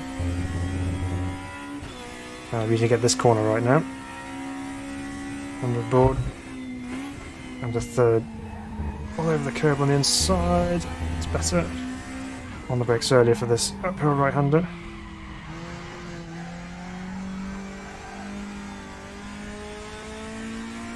Okay, underboard again. Down to second.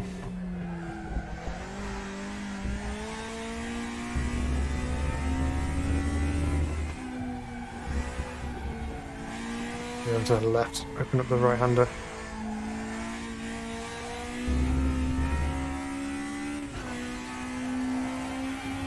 Flat through there.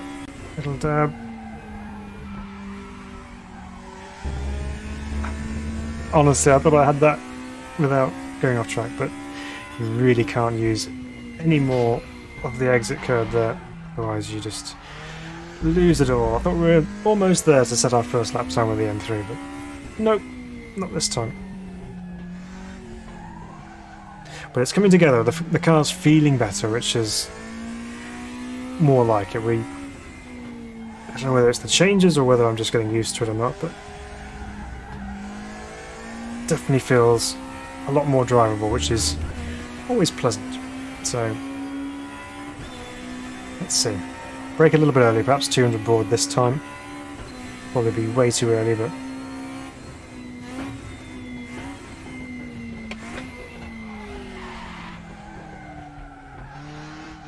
somehow ended up braking and running even later than we did at the later braking point. Okay. Let's try again.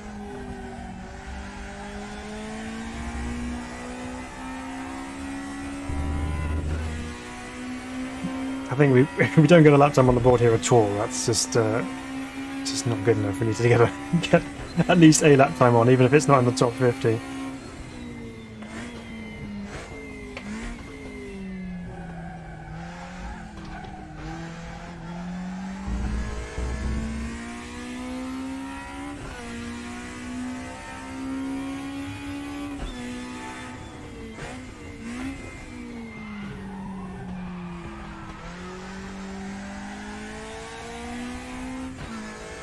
Cheeky short shift to third.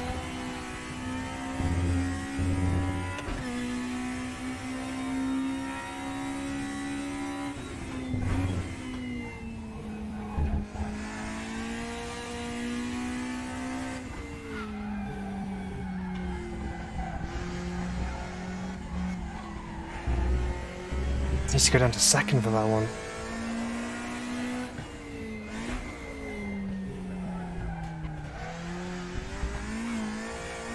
Smashing all those curves up the chicane.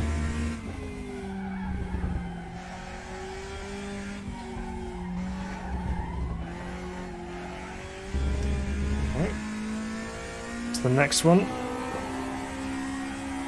When I get sorted, I will challenge your Nord Fuska time. Oh, thanks, Frankie. Yes, you need to get yourself sorted so we can have a rematch.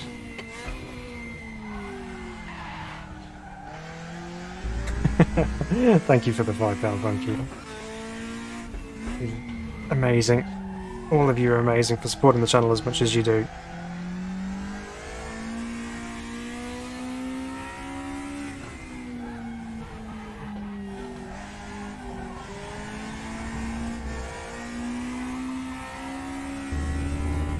Okay, we actually got a lap time, I think, everybody. Let's see what this says. Across the line. Ooh, not a bad start. We're in P60 already.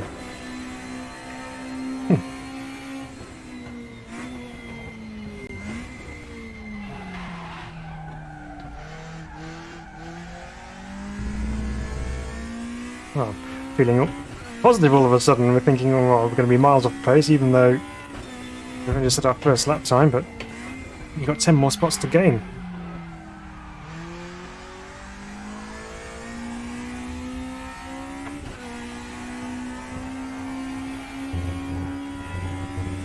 We can actually use a bit of that runoff there. Thought I was going to disallow that time.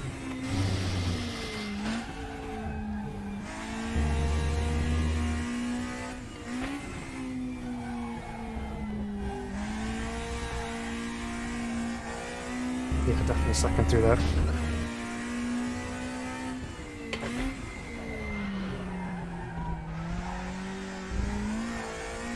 Now we're getting into the rhythm.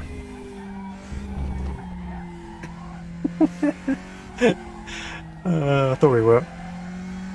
Just found another one of the off-track limits. Car was dancing a little bit more though, that was quite nice. Tell you what, now we've got the rear end in check. This little M3 is feeling really good.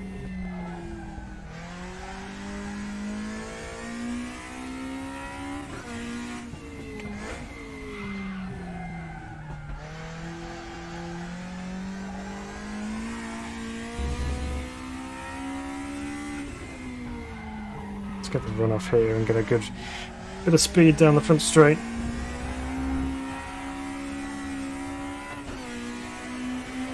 Okay, let's go once more, see what improvements we can make.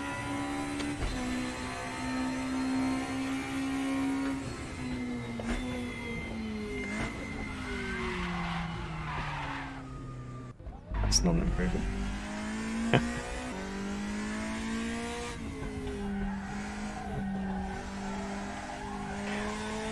Kind of feeling like maybe I'm catching the throttle a little bit when I'm on the brakes. I don't know why I'm thinking that, to make it even more obvious that I'm pushing the brake rather than the throttle as well.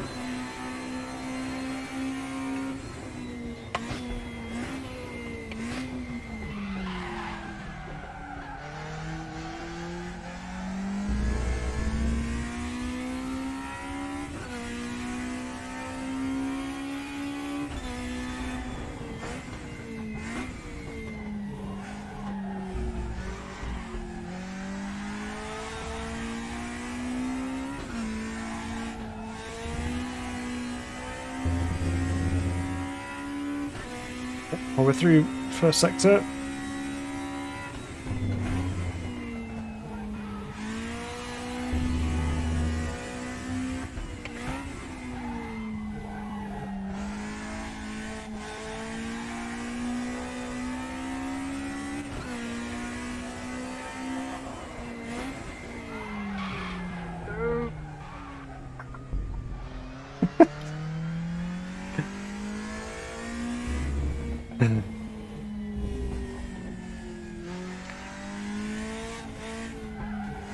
It's okay.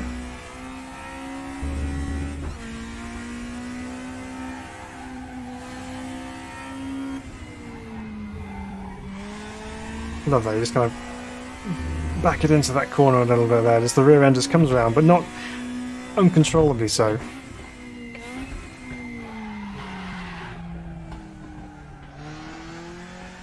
Slow down a bit earlier.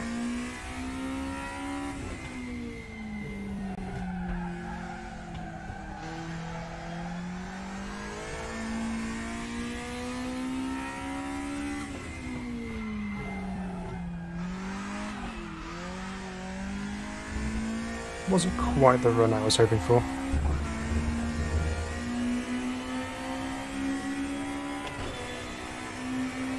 Alright. Probably all we need is maybe a couple of tenths here and it might be good.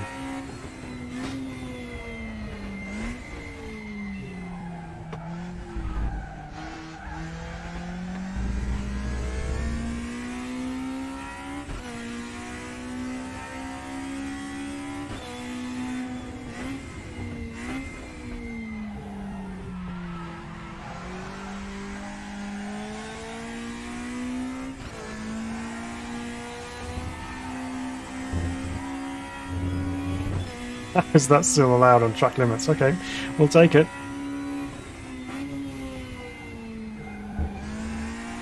Go 3/10 up, which is nice.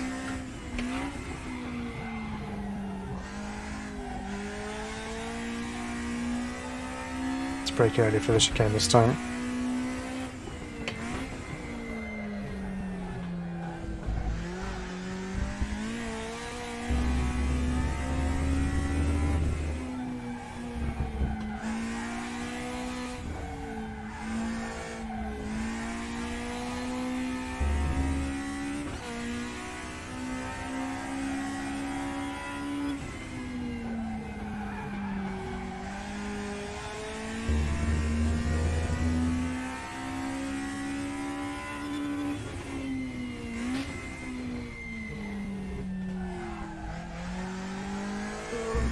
Weird cross-braking technique into that corner.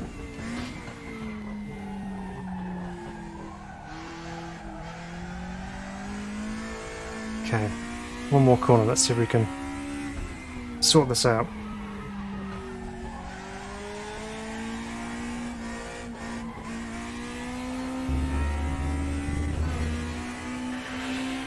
I don't know. Oh, half a second. Oh, here we go. 40 seconds. I was actually, once we got the car sorted and we got used to a little bit more. That was a lot simpler than I was expecting it to be, so that's fine. I'll gladly take that. Okay, I think let's do the last one, try our luck on there, and see how we get on. So far we've got the silhouettes, the trucks, and now the Group A's. So let's do the GT3s. Now I think this one is going to be very tight. It's fixed setup as well, so there's not going to be any wiggle room when it comes to the adjustment of the car. So might tighten things up, so let's see what happens. We're going to jump around here. This is the full Grand Prix circuit, I believe, running the GT3 Evo Ferrari. GT3s tend to be very popular anyway, and they'll probably have heaps of people on there, so trying to get anywhere near the top 50 could be a real challenge this evening, but we'll see how far we can get up, and we'll give it a good go. And if we don't, we don't, and that's how it is. But at least we've given all the challenges a drive. Some of them are harder than others, and they will be. So let's see. Fixed setup, nothing to worry about. I can change traction control, so I'll put it down to 4. Right. Just 2 pedals to worry about with this thing.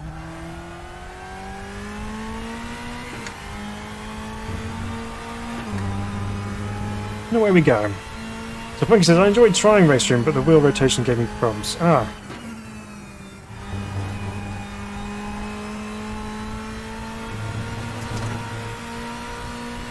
As in like the virtual wheel, or the actual wheel rotation settings not automatically changing per car?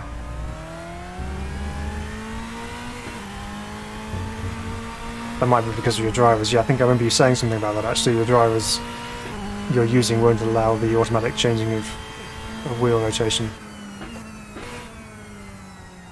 Even 3rd for Brooklands. Don't need that marker post on the inside anyway. Once again, we're just kind of feeling our way around here. Sort out the handling characteristics of this GT3. Obviously lots more aero available to us. I have to say, the Silverstone circuit does look really good in RaceRoom, actually. Looks really nice. Up to cops. Ooh, some rather stop you in your step sausage curves on the inside there, which we need to avoid. Up to Maggots and Beckett's then. Straight line over this curve on the inside.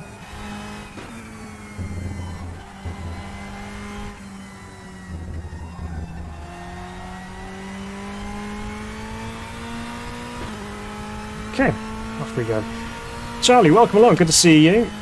How's it going? It's going well. We've had mixed successes this evening. Some more successful than others, but all good fun nonetheless. It's a bit off track there. It's allowed it. Down to club. Big sausage curve to avoid on the inside, and again.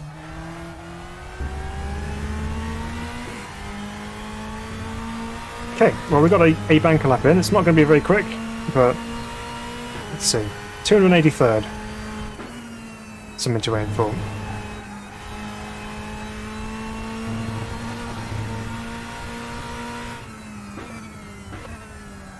Into the really slow section here at the village.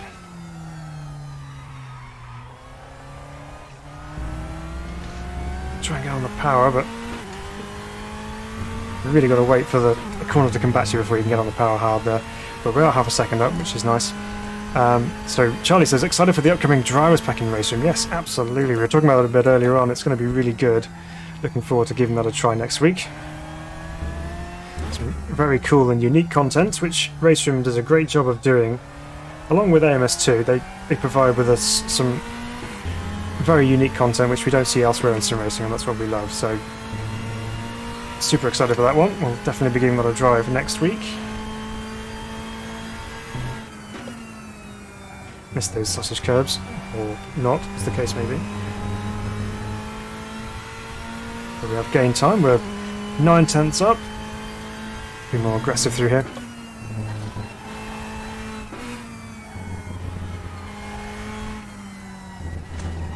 Oops. knocked the line through there.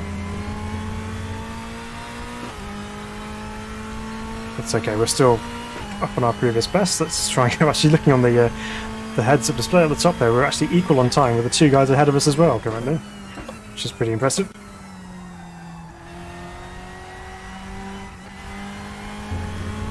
Okay, we just sort of stow out.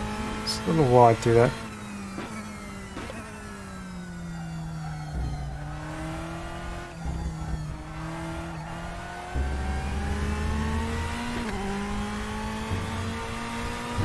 Okay, so first improvement lap coming up, which has put us up to 174th.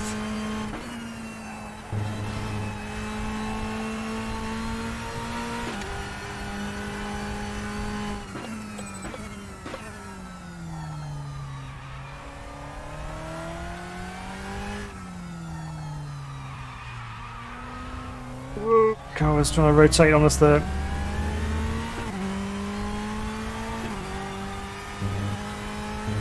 We're 2 tenths down currently. So Shelley, so apparently there's a racing school at the French circuit where they run vintage Crosley cars. Oh right, I know it was home of Crosley. I didn't know they had a racing school that they ran the vintage cars with as well. That'd be pretty cool.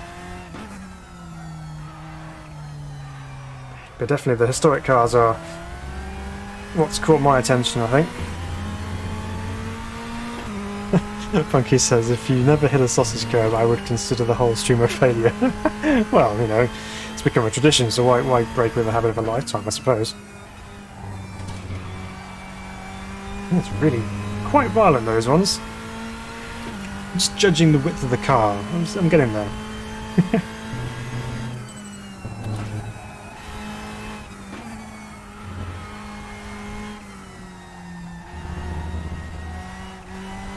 It's a better line through there. You can see the delta picker, but we are considerably down on our previous best because we had a bit of a slippy slidey moment into turn 4. Let's break out the corner marker, get it turned in, get it on the apex. Yeah, so again, there's time picked up there as well, so that's fine. Just got to remember where it is that we need to pick up that time, because we need to maximise our chances through those particular corners and then put all the others together as well. But this GT3 Evo feels pretty nice, actually.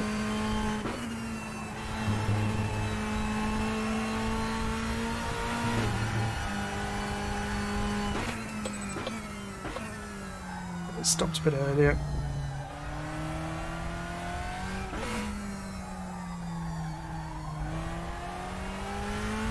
It's better.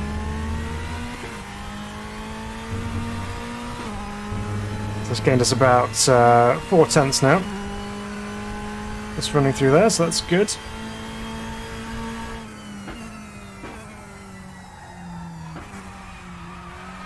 It's really promptly thrown away through Brooklands and into Luffield.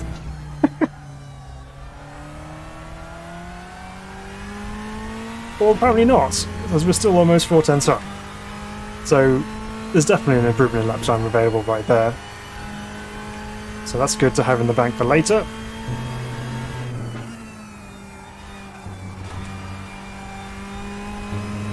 Smooth without hitting the sausage curb on the inside. Brilliant.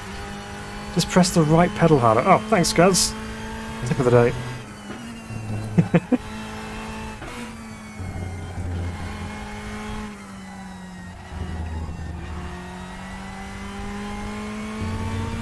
There we go. Looking better.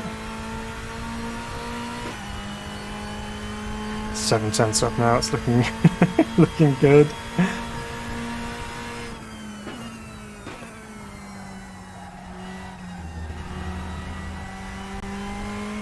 There we go. Last couple of corners to go.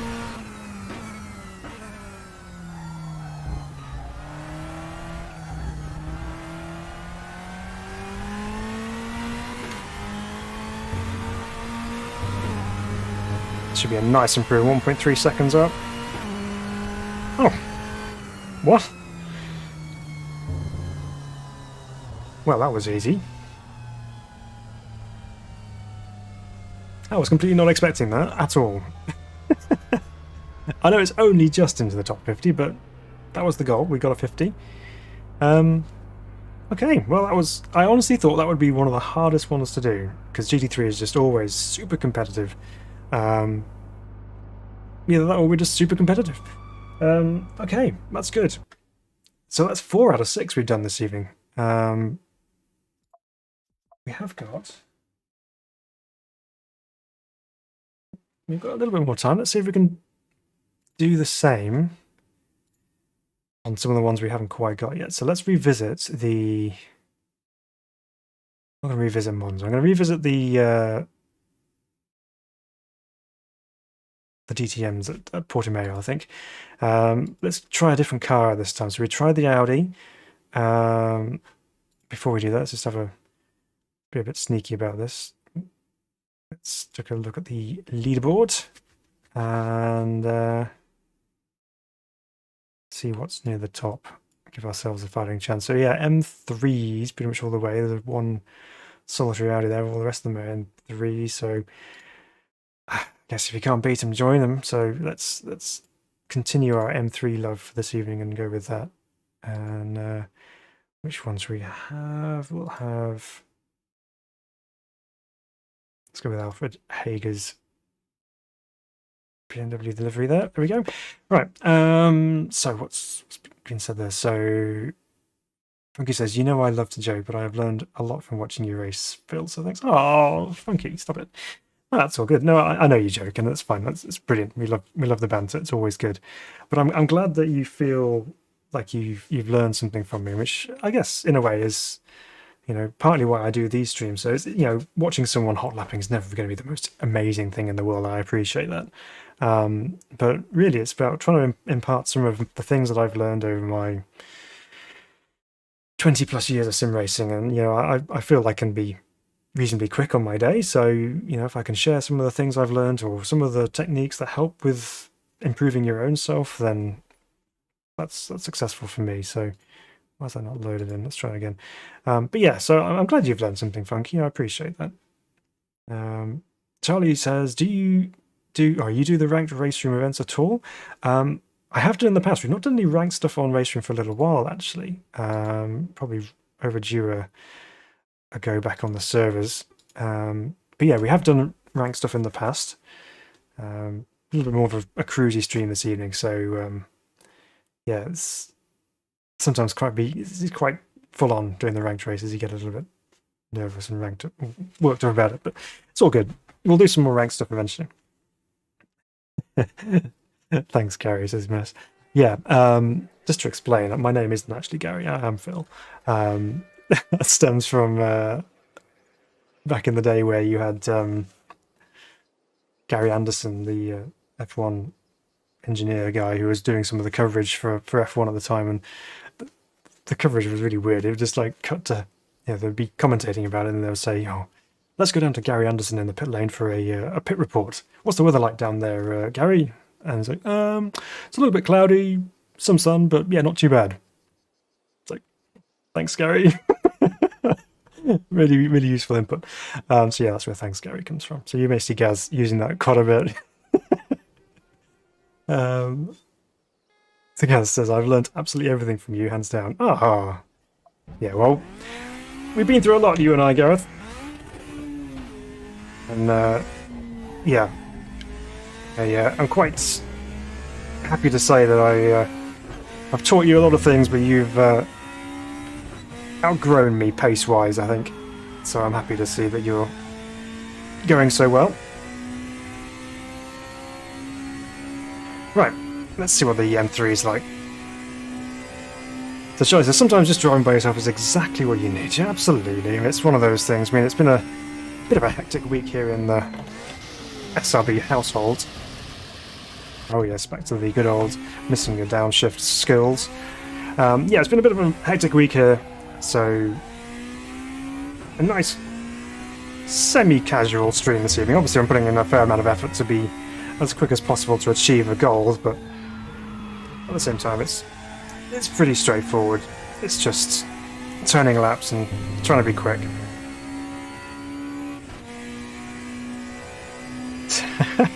It's because you were my ironing board in the front room for GT Academy. Yeah, well, we did a race, didn't we, with a long time ago, back in the day with the old F1 games, and we decided we were both going to do the race together at the same time in the same place, and we didn't have a portable rig at the time, so we just ended up using Mr. Mesham's ironing board for a base for one of the wheels, which worked surprisingly well. So fun times though, great memories.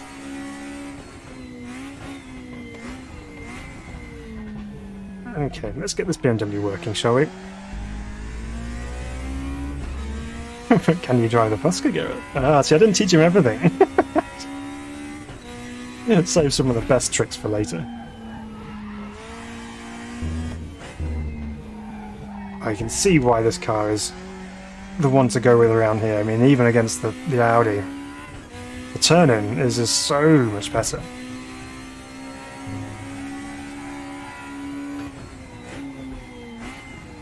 All I need now is just to get the gear shifts right. And we should be all good. I know it's an off track there, but again, still learning.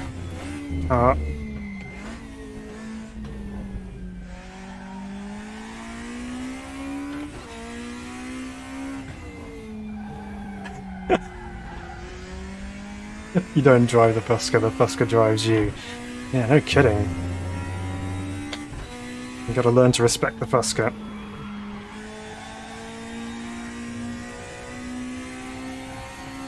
All you do is just hang on. Some secrets are best left that way, Phil.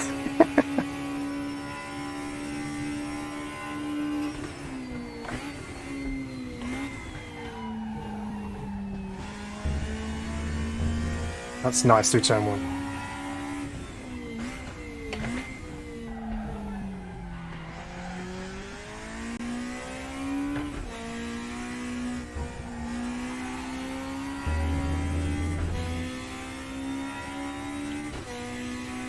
Oh, 3/10 up, that's good.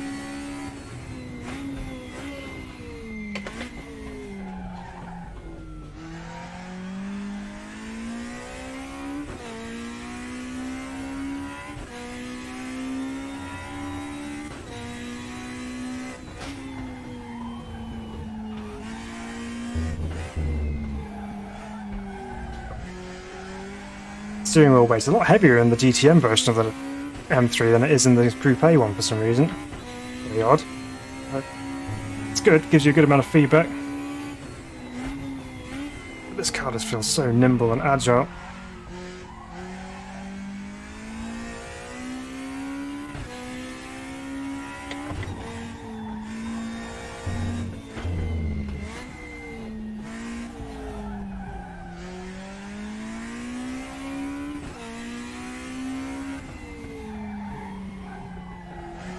This one will count, so let's see.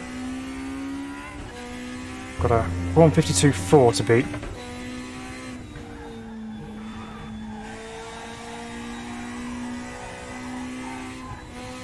No!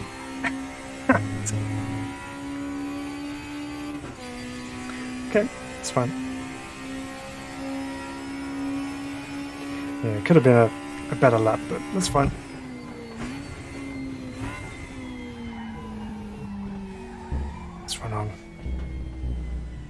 Well, it didn't actually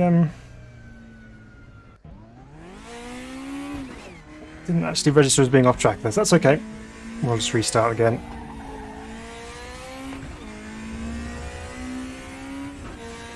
All the drivers of Sparker arrows. Oh, they do, don't they? It's obviously a sign, guys.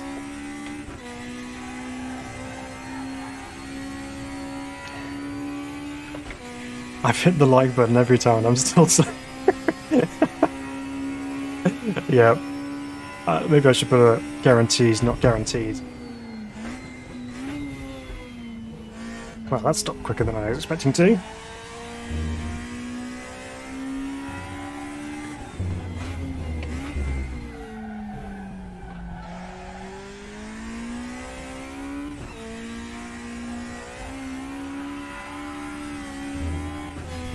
Gotta say, compared to the Opel, this thing is absolutely on rails.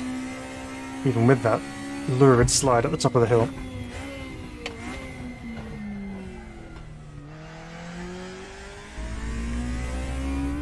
So Charlie said, can you load a ghost car from the leaderboard? You can, yes, absolutely. So you can load any ghost car from the leaderboard, which is very useful. Obviously, I would actually recommend doing that because it is very useful. If you're on your own and you're trying to see where the quick guys are quicker than you, then they're very useful tools to have, and you can really base your driving around what someone else is doing, especially in the fixed setup sessions, because it's not just down to the fact that they're having a better setup to use than you are. So yeah, absolutely, you can download the setting, the ghosts, and you get not only the actual ghost car itself. I don't know if you get their driving line as well. I think you do. So very, very useful tool to have if you're trying to improve your speed. Okay, I do think we have the lap time in us for this thing. Just need to extract it.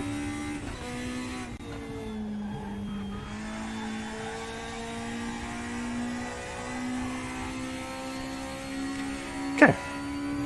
It's always another lap. Let's go again. Lying bots.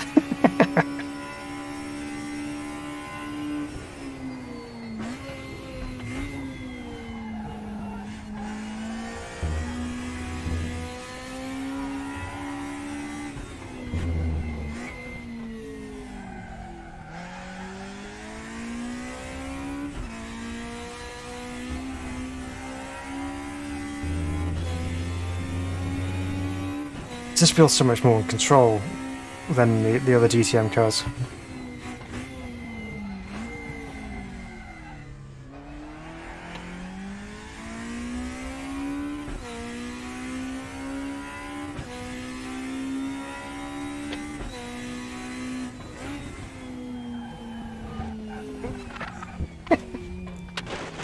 It's for you, Frankie. That one is well and truly for you.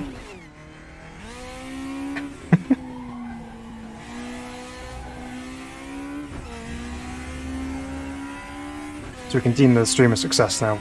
We found our sausage curb. A couple of air horns sounding in the crowd there to show their appreciation for that aerial moment.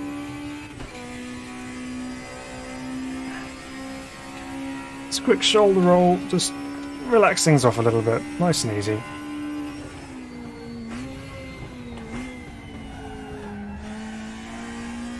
That worked a treat.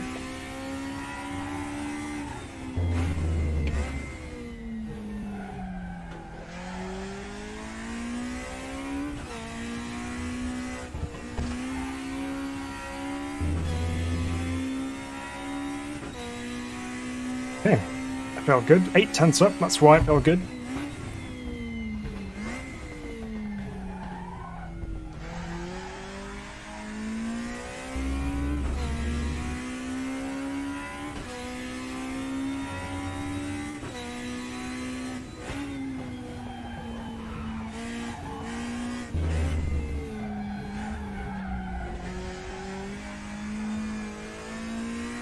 This car's so good.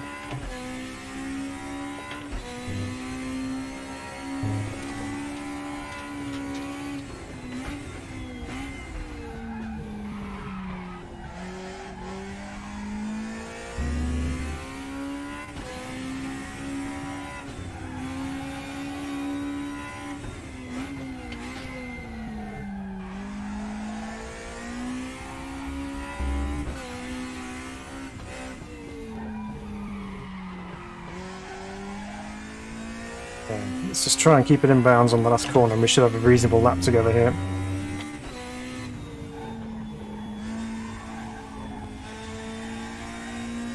Nice and tight on the inside, not running out on the exit. And then it's just full throttle all the way to the line. And hopefully, fingers crossed, we should be close to the 50 mark. Yeah, it's better.